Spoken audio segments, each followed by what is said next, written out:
सत श्री अकाल दोस्तों, welcome to doorstep education point. उम्मीद करदा तुसी सारे वधिया होने आ। अज दी क्लास विच आपां 6th क्लास दी कंप्लीट जियोग्राफी नूं डिस्कस करन जा रहे हां। ये क्लास तुहाडे PS TET CTET and ETT exam लई काफ़ी इंपॉर्टेंट है। जेकर तुसी इन्हां परीक्षावां नूं देना चाहुंदे हो, PS टैट होवे या फिर CTET होवे, एंड तुसी आपदी जिहड़ी तैयारी हैगी आ हजे नहीं शुरू की, फिर भी तुसी इन्हां वीडियोज़ नूं वेख लैंदे हो ते तुहाडे एग्जाम पॉइंट ऑफ व्यू तो ये वीडियोज़ काफ़ी फ्रूटफुल साबित हो सकदियां ने। सो तुसी इस वीडियो नूं लास्ट तक वेखना है, फिर ही तुहाडी जिहड़ी अंडरस्टैंडिंग हैगी आ जी वो डेवलप होनी है। भूगोल दी किताब विच जिहड़े लास्ट ते प्रश्न दिते हुंदे ने वो काफ़ी इंपॉर्टेंट प्रश्न हुंदे ने।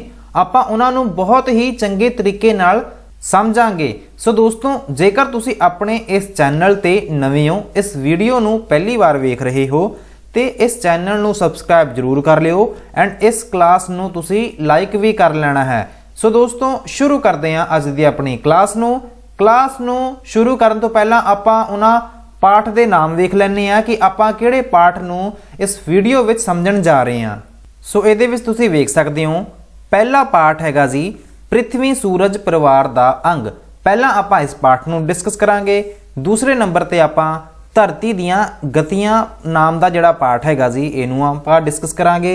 इस तो बाद आपां डिस्कस करांगे जी ग्लोब धरती दा मॉडल। उस तो बाद चौथे नंबर ते नक्शे साडे किवें मददगार। पंजवें नंबर ते धरती दे परिमंडल। छेवें नंबर ते साडा भारत संसार विच। इन्हां 6 पाठ नूं आपां इक्को ही वीडियो विच डिस्कस करन जा रहे हां एंड जिहड़ी PDF नूं आपां यूज़ कर रहे हां इस वीडियो दे विच, ये PDF तुहानूं पंजाब दे सिक्ख्या विभाग वल्लों बनाई गई वैबसाइट पंजाब एजुकेयर ऑनलाइन जिहड़ी इन्हां दी एक वैबसाइट भी हैगी ते एक ऐप भी हैगी जिहड़ी कि प्ले स्टोर ते मिल जांदी आ। उत्थों ये सारियां PDFs तुहानूं मिल जाणगीਆਂ एंड ये जिहड़ियां PDFs ने ये किहदे द्वारा क्रिएट कीतियां गईयां ने जी।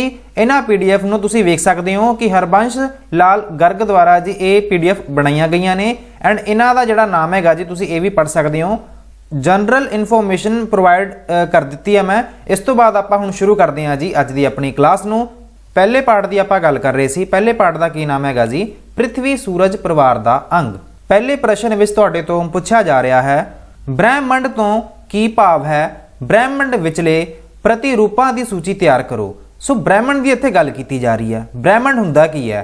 जदों आपां ब्रह्मंड दी आपां गल करदे हां, आकाश विच मौजूद सारे तारियां, ग्रहां, उपग्रहां, धूड़ कणां ਅਤੇ गैसां दे समूह नूं आपां ब्रह्मंड दा नाम दिन्ने आ एंड ब्रह्मंड नूं आपां यूनीवर्स कहने आ इंग्लिश विच।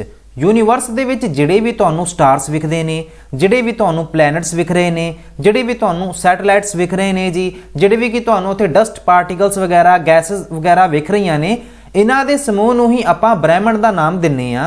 दूसरा जिहड़ा प्रश्न है, उपग्रह की है? उपग्रह नूं तुसीं इंग्लिश विच सैटेलाइट्स कहंदे हो ते सैटेलाइट्स की हुंदियां ने? कि साडी धरती दा एक उपग्रह है? जेकर है तो उहदा नाम दसो। सो इहदा जिहड़ा प्रश्न दा जवाब हैगा जी, उपग्रह वो आकाशी गोले हैं जो अपने अपने ग्रहां दे आले दुआले घूमते हैगे है। चंद धरती का उपग्रह है, धरती उपग्रह नहीं एक ग्रह है। सो बेसिकली इत्थे की गल की जा रही है कि उपग्रह हुंदे की ने। जिवें मन लो ये अपनी हैगी है जी अर्थ, अपने अर्थ दे ना आले दुआले एक चंद्रमा जिहड़ा हैगा जी वो तुसीं वेख्या होना आ। सो ये जिहड़ा चंद्रमा हैगा जी इहनूं आपां कुदरती उपग्रह कहने आ। वैसे तो उपग्रह जिहड़े हैगे ने ये मनुक्खां द्वारा भी बनाए जाते हैं। मनुक्खां ने बहुत सारे जिहड़े उपग्रह हैगे आ जी ये अंतरिक्ष विच स्पेस विच भेजे हुए ने। सो ये जिहड़े ग्रह ने जिहड़े मनुक्खां द्वारा बनाए जाते हैं, ये तो मनुक्खां ने बनाए हैगे आ। कुदरती ग्रह आपां किहनूं कहने आ? जिवें कि जिहड़ा चंद्रमा है, चंद्रमा नूं आपां कुदरती उपग्रह कहने आ ते अपनी धरती दा जिहड़ा उपग्रह हैगा जी वो हैगा जी चंद धरती दा उपग्रह है। ते जिहड़े उपग्रह हुंदे ने ये ग्रहां दे आले दुआले चक्कर कटदे ने। भाव कि ये जिहड़े उपग्रह ने सैटेलाइट्स ने ये प्लैनेट्स दे आले दुआले घूमदे ने। जिवें कि ये अपनी अर्थ हैगी है, अपनी अर्थ दे आले दुआले जिहड़ा चंद्रमा है जी ये चक्कर कटदा है। ये प्रश्न क्लीयर हो गया होना। चलदे हां अगले प्रश्न ते। सूरजी परिवार बारे तुसीं की जाणदे हो? सूरजी परिवार की जदों भी आपां गल करदे हां, सूरज इसदे ग्रह उपग्रह सारे मिल के सूरजी परिवार बनाउंदे हन। सूरज इस परिवार के केंद्र विच स्थित है। सो ये की है जी, ये मान लो ये हैगा जी तुहाडा सन। सन तो बाद तुसी वेखदे हो कि काफ़ी छोटे छोटे तुहानूं ग्रह वेखण नूं मिलदे आ। ठीक है जी, तुहानूं छोटे छोटे जिहड़े ग्रह हैगे आ जी ये वेखण नूं मिलदे आ। ते ये जिहड़ा सूरज हैगा आ इस दे ग्रह ते इन्हां ग्रहां दे जिहड़े उपग्रह हैगे आ इन्हां सारिਆਂ ਨੂੰ ਜਦੋਂ ਆਪਾਂ ਮਿਲਾ ਦਿੰਨੇ ਆ ਮਿਕਸ ਕਰ ਦਿੰਨੇ ਆ ਤੇ ਆਪਾਂ ਇਹਨਾਂ ਨੂੰ ਕੀ ਕਹਿੰਦੇ ਆ ਆਪਾਂ ਇਹਨਾਂ ਨੂੰ ਸੂਰਜੀ ਪਰਿਵਾਰ ਦਾ ਨਾਮ ਦਿੰਨੇ ਆ। ਭਾਵ ਇਹ ਕਿ ਸੂਰਜ ਤਾਂ ਹੈਗਾ ਕੇਂਦਰ ਵਿੱਚ ਤੇ ਇਹਦੇ ਆਲੇ ਦੁਆਲੇ ਜਿੰਨੇ ਵੀ ਗ੍ਰਹਿ ਨੇ ਉਪਗ੍ਰਹਿ ਨੇ ਇਹਨਾਂ ਸਾਰਿਆਂ ਨੂੰ ਮਿਲਾ ਕੇ ਆਪਾਂ ਉਪਗ੍ਰਹਿ ਦਾ ਨਾਮ ਆਪਾਂ ਸੂਰਜੀ ਪਰਿਵਾਰ ਦਾ ਨਾਮ ਦਿੰਨੇ ਆ। ਸੋ ਇਹ ਸੀਗਾ ਜੀ ਆਪਣਾ ਤੀਸਰਾ ਪ੍ਰਸ਼ਨ। ਚੌਥਾ ਪ੍ਰਸ਼ਨ ਹੈਗਾ ਜੀ ਕਿਹੜਾ ਗ੍ਰਹਿ ਸੂਰਜ ਦੇ ਸਭ ਤੋਂ ਨੇੜੇ ਅਤੇ ਕਿਹੜਾ ਸਭ ਤੋਂ ਦੂਰ ਹੈ। ਜੇਕਰ ਆਪਾਂ ਗ੍ਰਹਿ ਦੀ ਗੱਲ ਕਰੀਏ, ਗ੍ਰਹਿ ਕੀ ਹੁੰਦੇ ਨੇ ਜੀ ਆਪਾਂ ਹੁਣੇ ਦੱਸ ਕੇ ਹਟੇ ਸੀਗੇ ਪਲੈਨਟਸ ਕਿ ਜਿਹੜੇ ਗ੍ਰਹਿ ਨੇ ਸੂਰਜ ਦੇ ਜਿਹੜਾ ਕਿ ਆਪਣਾ ਸਨ ਹੈ ਕਿਹੜਾ ਇਹੋ ਜਿਹਾ ਗ੍ਰਹਿ ਹੈਗਾ ਜੀ ਕਿਹੜਾ ਇਹੋ ਜਿਹਾ ਪਲੈਨਟ ਹੈ ਜਿਹੜਾ ਕਿ ਸੂਰਜ ਦੇ ਸਭ ਤੋਂ ਨੇੜੇ ਹੈ ਤੇ ਇੱਕ ਜਿਹੜਾ ਗ੍ਰਹਿ ਹੈਗਾ ਜੀ ਉਹ ਸਭ ਤੋਂ ਦੂਰ ਹੈ। ਸੋ ਜੇਕਰ ਆਪਾਂ ਗੱਲ ਕਰੀਏ ਸੂਰਜ ਦੇ ਸਭ ਤੋਂ ਨੇੜੇ ਜਿਹੜਾ ਗ੍ਰਹਿ ਹੈ ਉਹਨੂੰ ਆਪਾਂ ਬੁੱਧ ਗ੍ਰਹਿ ਦਾ ਨਾਮ ਦਿੰਨੇ ਆ।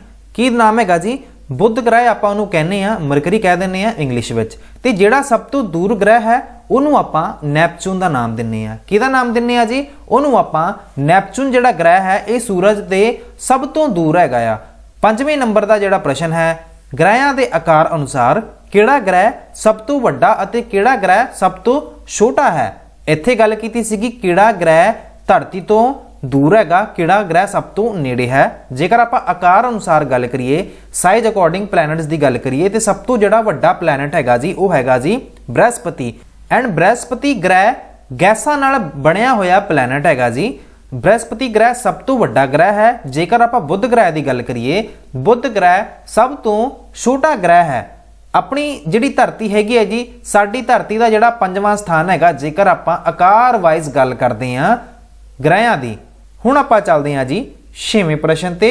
ਇੱਕ ਨੋਟ ਲਿਖੋ ਹੈ ਜੀ ਜਿਹਦੇ ਵਿੱਚ ਆਪਾਂ ਉਪਗ੍ਰਹਿ ਦੀ ਗੱਲ ਕੀਤੀ ਸੀਗੀ। ਉਪਗ੍ਰਹਿ ਕੀ ਹੁੰਦੇ ਨੇ ਜੀ ਉਪਗ੍ਰਹਿ ਉਹ ਆਕਾਸ਼ੀ ਗੋਲੇ ਹਨ ਜੋ ਆਪਣੇ ਗ੍ਰਹਿਆਂ ਦੇ ਆਲੇ ਦੁਆਲੇ ਘੁੰਮਦੇ ਹਨ। ਜਿਵੇਂ ਕਿ ਆਪਣੀ ਜਿਹੜੀ ਇਹ ਧਰਤੀ ਹੈ ਧਰਤੀ ਦੇ ਆਲੇ ਦੁਆਲੇ ਇੱਕ ਜਿਹੜਾ ਚੰਦਰਮਾ ਹੈ ਨਾ ਜੀ ਇਹ ਆਲੇ ਦੁਆਲੇ ਘੁੰਮ ਰਿਹਾ ਜਾਂ ਫਿਰ ਕਿਸੇ ਵੀ ਪਲੈਨਟ ਦੇ ਆਲੇ ਦੁਆਲੇ ਜੇਕਰ ਕੋਈ ਉਪਗ੍ਰਹਿ ਹੈਗਾ ਜੀ ਉਹ ਉਹਨਾਂ ਦੇ ਆਲੇ ਦੁਆਲੇ ਗੇੜੇ ਕੱਟ ਰਿਹਾ ਆਪਾਂ ਉਹਨਾਂ ਨੂੰ ਉਪਗ੍ਰਹਿ ਦਾ ਨਾਮ ਦਿੰਨੇ ਆ। ਜਿਵੇਂ ਕਿ ਇਹਨਾਂ ਨੇ ਐਗਜ਼ਾਮਪਲ ਵੀ ਦਿੱਤੀ ਹੈ ਕਿ ਚੰਦਰਮਾ ਜਿਹੜਾ ਹੈ ਚੰਨ ਹੈ ਇਹ ਧਰਤੀ ਦਾ ਉਪਗ੍ਰਹਿ ਹੈ।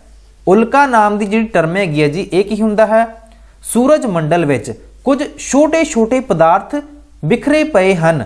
ਇਹ ਪਦਾਰਥ ਕਈ ਵਾਰ ਧਰਤੀ ਦੇ ਵਾਯੂਮੰਡਲ ਵਿੱਚ ਦਾਖਲ ਹੋ ਜਾਂਦੇ ਹਨ ਅਤੇ ਇਹਨਾਂ ਨੂੰ ਅੱਗ ਲੱਗ ਜਾਂਦੀ ਹੈ। ਇਹਨਾਂ ਨੂੰ ਉਲਕਾ ਜਾਂ ਟੁੱਟਿਆ ਹੋਇਆ ਤਾਰਾ ਕਹਿੰਦੇ ਹਨ। ਕਈ ਵਾਰ ਤੁਸੀਂ ਵੇਖਿਆ ਹੋਣਾ ਗਰਮੀਆਂ ਦੇ ਵਿੱਚ ਸਰਦੀਆਂ ਦੇ ਵਿੱਚ ਜਦੋਂ ਵੀ ਤੁਸੀਂ ਅਸਮਾਨ ਵੱਲ ਵੇਖਦੇ ਹੋ ਕਈ ਵਾਰ ਤੁਹਾਨੂੰ ਕੁਝ ਚਮਕਦੀਆਂ ਹੋਈਆਂ ਚੀਜ਼ਾਂ ਵਿਖਦੀਆਂ ਨੇ ਤੇ ਉਹ ਜਿਹੜੀਆਂ ਚੀਜ਼ਾਂ ਨੇ ਜੀ ਉਹ ਬਹੁਤ ਹੀ ਤੇਜ਼ੀ ਨਾਲ ਥੱਲੇ ਆ ਰਹੀਆਂ ਹੁੰਦੀਆਂ ਨੇ ਤੇ ਆਪਾਂ ਕੀ ਕਰਦੇ ਆ ਜੀ ਆਪਾਂ ਕਈ ਵਾਰ ਵਿਸ਼ ਮੰਗਣ ਲੱਗ ਜਾਂਦੇ ਆ। ਸੋ ਉਹ ਜਿਹੜਾ ਟੁੱਟਿਆ ਹੋਇਆ ਤਾਰਾ ਹੁੰਦਾ ਹੈ ਆਪਾਂ ਉਹਨਾਂ ਨੂੰ ਉਲਕਾ ਦਾ ਨਾਮ ਦਿੰਨੇ ਆ।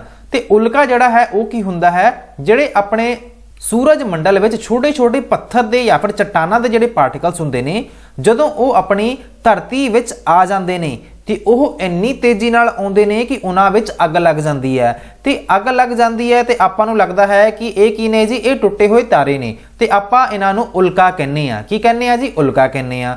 ਹੁਣ ਗੱਲ ਆਉਂਦੀ ਹੈ ਜੀ ਧਰਤ ਗੋਲਾ। ਧਰਤ ਗੋਲਾ ਕੀ ਹੁੰਦਾ ਹੈ ਜੀ ਸੋ ਧਰਤ ਗੋਲਾ ਆਪਾਂ ਆਪਣੀ ਧਰਤੀ ਨੂੰ ਕਹਿੰਦੇ ਆ।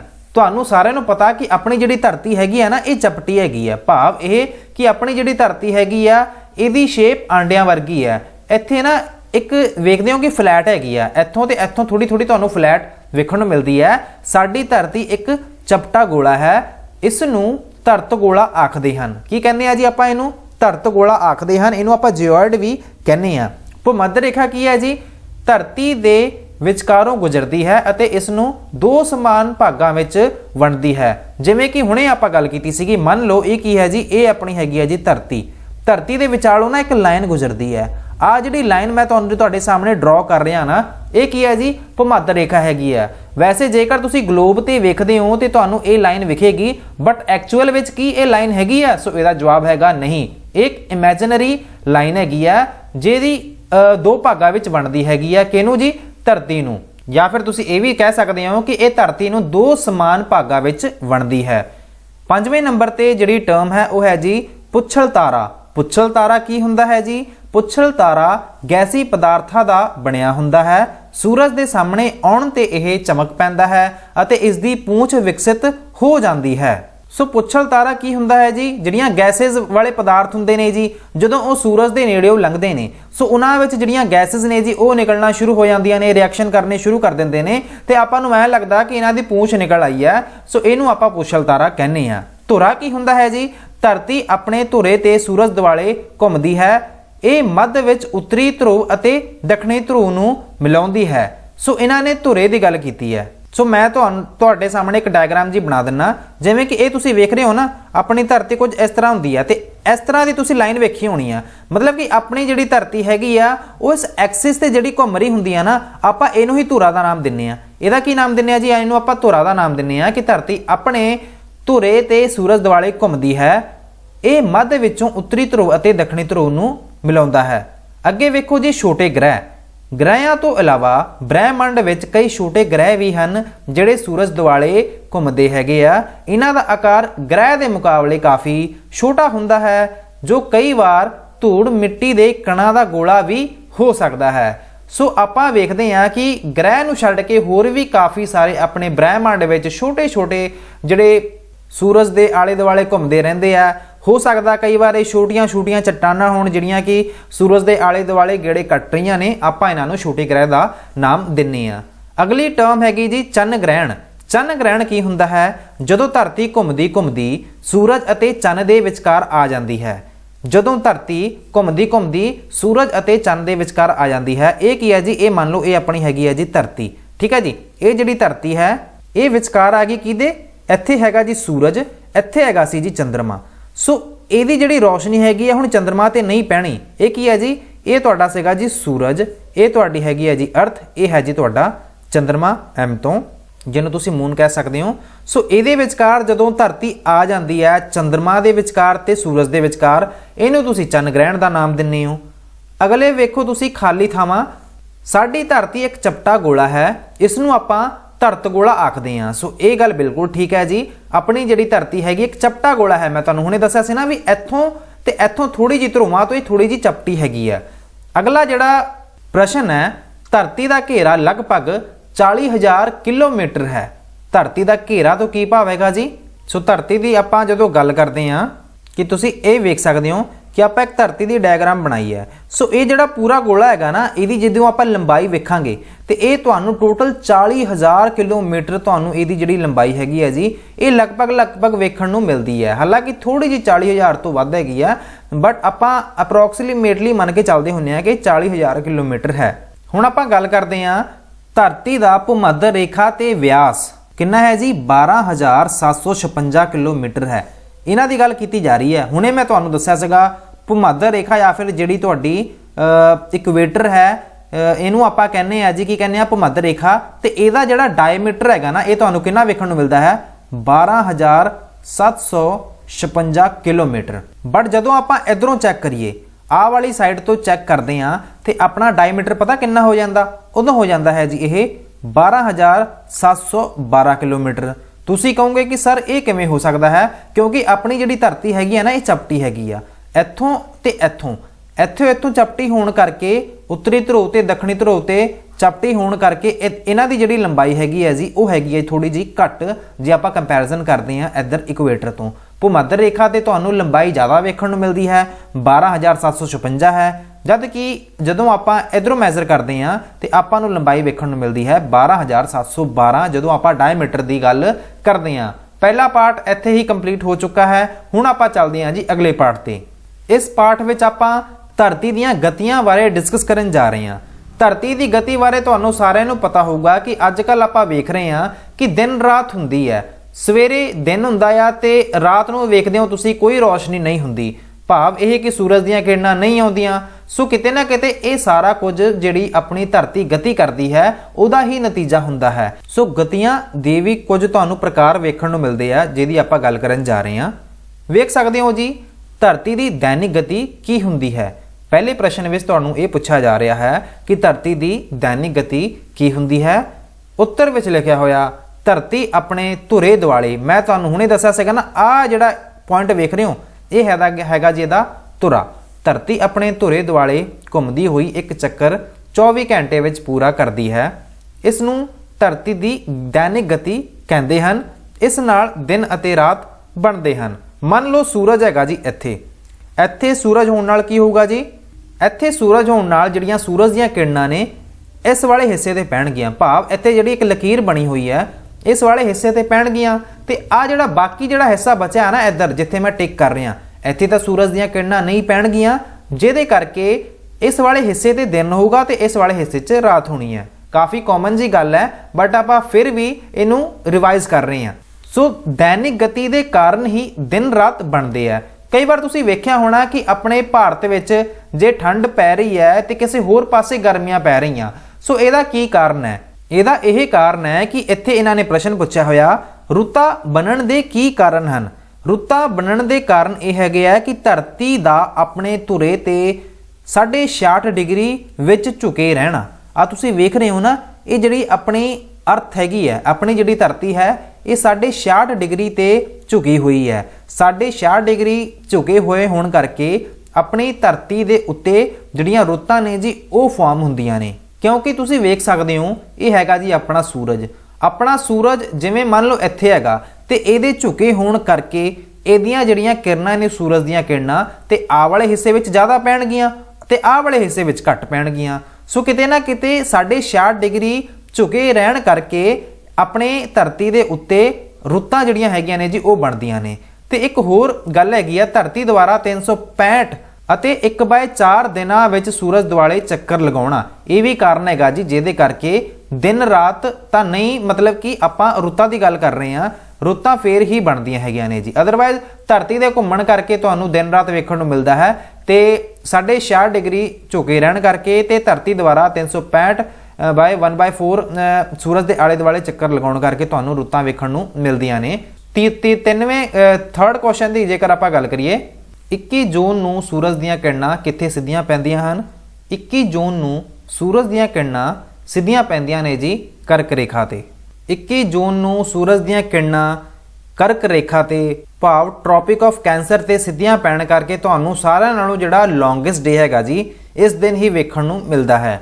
ਅਗਲਾ ਪ੍ਰਸ਼ਨ ਹੈ, ਉੱਤਰੀ ਅਰਧਗੋਲੇ ਵਿੱਚ 23 ਸਤੰਬਰ ਨੂੰ ਕਿਹੜਾ ਮੌਸਮ ਹੁੰਦਾ ਹੈ?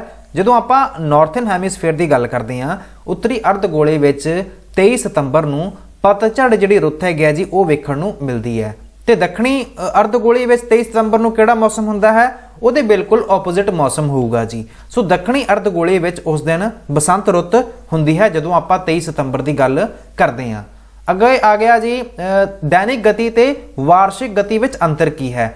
ਦੈਨਿਕ ਗਤੀ ਤੁਸੀਂ ਵੇਖ ਸਕਦੇ ਹੋ, ਇਸ ਗਤੀ ਵਿੱਚ ਧਰਤੀ ਆਪਣੇ ਧੁਰੇ ਦੁਆਲੇ ਘੁੰਮਦੀ ਹੈ। ਤੇ ਵਾਰਸ਼ਿਕ ਗਤੀ ਕੀ ਹੈ ਜੀ? ਇਸ ਗਤੀ ਵਿੱਚ ਧਰਤੀ ਸੂਰਜ ਦੁਆਲੇ ਘੁੰਮਦੀ ਹੈਗੀ ਹੈ। ਇਹ ਵਾਰਸ਼ਿਕ ਗਤੀ ਦੀ ਗੱਲ ਕੀਤੀ ਹੈ ਕਿ ਜਿਹੜੀ ਧਰਤੀ ਹੈਗੀ ਹੈ ਉਹ ਕੀ ਕਰ ਰਹੀ ਹੈ? ਸੂਰਜ ਦੇ ਆਲੇ ਦੁਆਲੇ ਜਿਹੜੇ ਚੱਕਰ ਲਗਾ ਰਹੀ ਹੈ ਨਾ, ਆਪਾਂ ਉਹਨੂੰ ਵਾਰਸ਼ਿਕ ਗਤੀ ਦਾ ਨਾਮ ਦਿੰਨੇ ਆ। ਦੂਸਰੇ ਨੰਬਰ ਤੇ ਹੈ ਦੈਨਿਕ ਗਤੀ ਦੀ ਜੇਕਰ ਆਪਾਂ ਗੱਲ ਕਰੀਏ, ਇਸ ਗਤੀ ਵਿੱਚ ਧਰਤੀ 24 ਘੰਟੇ ਵਿੱਚ ਇੱਕ ਚੱਕਰ ਪੂਰਾ ਕਰਦੀ ਹੈ। ਤੇ ਸੈਕੰਡ ਆ ਗਿਆ ਜੀ, ਇਸ ਗਤੀ ਵਿੱਚ ਧਰਤੀ 365 ਅਤੇ 1/4 ਦਿਨਾਂ ਵਿੱਚ ਇੱਕ ਚੱਕਰ ਪੂਰਾ ਕਰਦੀ ਹੈ। ਸੋ ਇੱਥੇ ਇਹਨਾਂ ਨੇ ਧਰਤੀ ਦੀ ਗੱਲ ਕੀਤੀ ਹੈ ਕਿ ਧਰਤੀ ਸੂਰਜ ਦੇ ਆਲੇ ਦੁਆਲੇ ਚੱਕਰ ਕਿੰਨੇ ਟਾਈਮ ਵਿੱਚ ਲਗਾਉਂਦੀ ਹੈ। ਅੱਗੇ ਆ ਗਿਆ ਜੀ ਤੀਸਰੇ ਨੰਬਰ ਤੇ, ਇਸ ਗਤੀ ਨਾਲ ਦਿਨ ਅਤੇ ਰਾਤ ਬਣਦੇ ਹਨ। ਕਿਹਦੀ ਗਤੀ ਦੇ ਨਾਲ ਜੀ? ਦੈਨਿਕ ਗਤੀ ਦੇ ਨਾਲ। ਤੇ ਵਾਰਸ਼ਿਕ ਗਤੀ ਦੇ ਨਾਲ, ਇਸ ਗਤੀ ਨਾਲ ਦਿਨ ਅਤੇ ਰਾਤ ਛੋਟੇ ਵੱਡੇ ਹੁੰਦੇ ਹਨ ਅਤੇ ਰੁੱਤਾਂ ਬਣਦੀਆਂ ਹਨ। ਸੋ ਇਹ ਗੱਲ ਆਪਾਂ ਆਲਰੇਡੀ ਡਿਸਕਸ ਕਰ ਚੁੱਕੇ ਹਾਂ। ਹੁਣ ਚੱਲਦੇ ਹਾਂ ਜੀ ਕਿ ਕਾਰਨ ਦੱਸੋ। ਸੂਰਜ ਪਰਿਵਾਰ ਵਿੱਚੋਂ ਨਿਕਲਦਾ ਹੈ ਅਤੇ ਪੱਛਮ ਵਿੱਚ ਛੁਪਦਾ ਹੈ। ਸੂਰਜ ਪੂਰਬ ਵਿੱਚੋਂ ਨਿਕਲਦਾ ਹੈ ਅਤੇ ਪੱਛਮ ਵਿੱਚ ਛੁਪਦਾ ਹੈ। ਤੇ ਇਹਦਾ ਇਹ ਕਾਰਨ ਹੈ ਕਿ ਜਿਹੜੀ ਆਪਣੀ ਧਰਤੀ ਹੈਗੀ ਹੈ ਨਾ, ਸਾਡੀ ਧਰਤੀ ਆਪਣੇ ਧੁਰੇ ਤੇ, ਆਪਣੇ ਐਕਸਿਸ ਤੇ ਉਹ ਘੁੰਮਦੀ ਕਿਵੇਂ ਹੈ ਜੀ? ਪੱਛਮ ਤੋਂ ਪੂਰਬ ਵੱਲ ਨੂੰ, ਭਾਵ ਵੈਸਟ ਟੂ ਈਸਟ ਵੱਲ ਆਪਣੀ ਜਿਹੜੀ ਧਰਤੀ ਹੈਗੀ ਹੈ ਜੀ ਉਹ ਘੁੰਮਦੀ ਹੈ। ਜਿਹਦੇ ਕਰਕੇ ਆਪਾਂ ਕੀ ਕਹਿੰਦੇ ਆ ਜੀ? ਜਿਹਦੇ ਕਰਕੇ ਆਪਾਂ ਨੂੰ ਲੱਗਦਾ ਹੈ ਕਿ ਜਿਹੜਾ ਸੂਰਜ ਹੈ ਉਹ ਪੂਰਬ ਵਿੱਚੋਂ ਨਿਕਲਦਾ ਹੈ ਅਤੇ ਪੱਛਮ ਵਿੱਚ ਛੁਪਦਾ ਪ੍ਰਤੀਤ ਹੁੰਦਾ ਹੈ। ਇਸ ਕਰਕੇ ਹੀ ਆਪਾਂ ਨੂੰ ਲੱਗਦਾ ਹੈ। ਅੱਗੇ ਵੇਖੋ ਜੀ, ਦਿਨ ਅਤੇ ਰਾਤ ਹਮੇਸ਼ਾ ਬਰਾਬਰ ਨਹੀਂ ਹੁੰਦੇ। ਇਹਦੀ ਗੱਲ ਮੈਂ ਤੁਹਾਨੂੰ ਹੁਣੇ ਦੱਸੀ ਸੀਗੀ ਕਿ ਧਰਤੀ 66 ਡਿਗਰੀ ਜਿਹੜੀ ਹੈਗੀ ਹੈ ਜੀ ਇਹ ਕੋਣ ਤੇ ਝੁਕੀ ਹੋਈ ਹੈ, ਜਿਸ ਕਰਕੇ ਹਰ ਸਥਾਨ ਤੇ ਸੂਰਜ ਦੀਆਂ ਕਿਰਨਾਂ ਧਰਤੀ ਤੇ ਸਿੱਧੀਆਂ ਨਹੀਂ ਪੈਂਦੀਆਂ। ਸੋ ਮੰਨ ਲਓ ਇਹ ਆਪਣੀ ਹੈਗੀ ਆ ਧਰਤੀ, ਇੱਥੇ ਹੈਗਾ ਜੀ ਸੂਰਜ। ਜਦੋਂ ਇਹ ਜਿਹੜਾ ਸੂਰਜ ਹੈਗਾ ਜੀ ਇਹ ਆਪਣੀ ਧਰਤੀ ਹੈ, ਆਪਣੀ ਧਰਤੀ ਥੋੜੀ ਜਿਹੀ ਝੁਕੀ ਹੋਈ ਹੈ ਤੇ ਆਪਣੀ ਜਿਹੜੀ ਧਰਤੀ ਹੈ ਝੁਕੀ ਹੋਣ ਕਰਕੇ ਸੂਰਜ ਦੀਆਂ ਕਿਰਨਾਂ ਸਾਰੇ ਪਾਰਟਸ ਵਿੱਚ ਇਕੱਠੀ ਰੋਸ਼ਨੀ ਨਹੀਂ ਭੇਜਦੇ। ਭਾਵ ਇਹ ਕਿ ਇਹ ਜਿਹੜੀਆਂ ਕਿਰਨਾਂ ਨੇ ਸੂਰਜ ਦੀਆਂ ਕਿਰਨਾਂ ਨੇ ਜਦੋਂ ਆਹ ਵਾਲੇ ਹਿੱਸੇ 'ਚ ਟੇਡੀਆਂ ਪੈਣਗੀਆਂ ਤੇ ਇੱਥੇ ਤਾਂ ਠੰਡ ਹੀ ਹੋਊਗੀ ਨਾ, ਸੋ ਜਿਹਦੇ ਕਰਕੇ ਤੁਹਾਨੂੰ ਦਿਨ ਅਤੇ ਰਾਤ ਹਮੇਸ਼ਾ ਬਰਾਬਰ ਵੇਖਣ ਨੂੰ ਨਹੀਂ ਮਿਲਦੇ।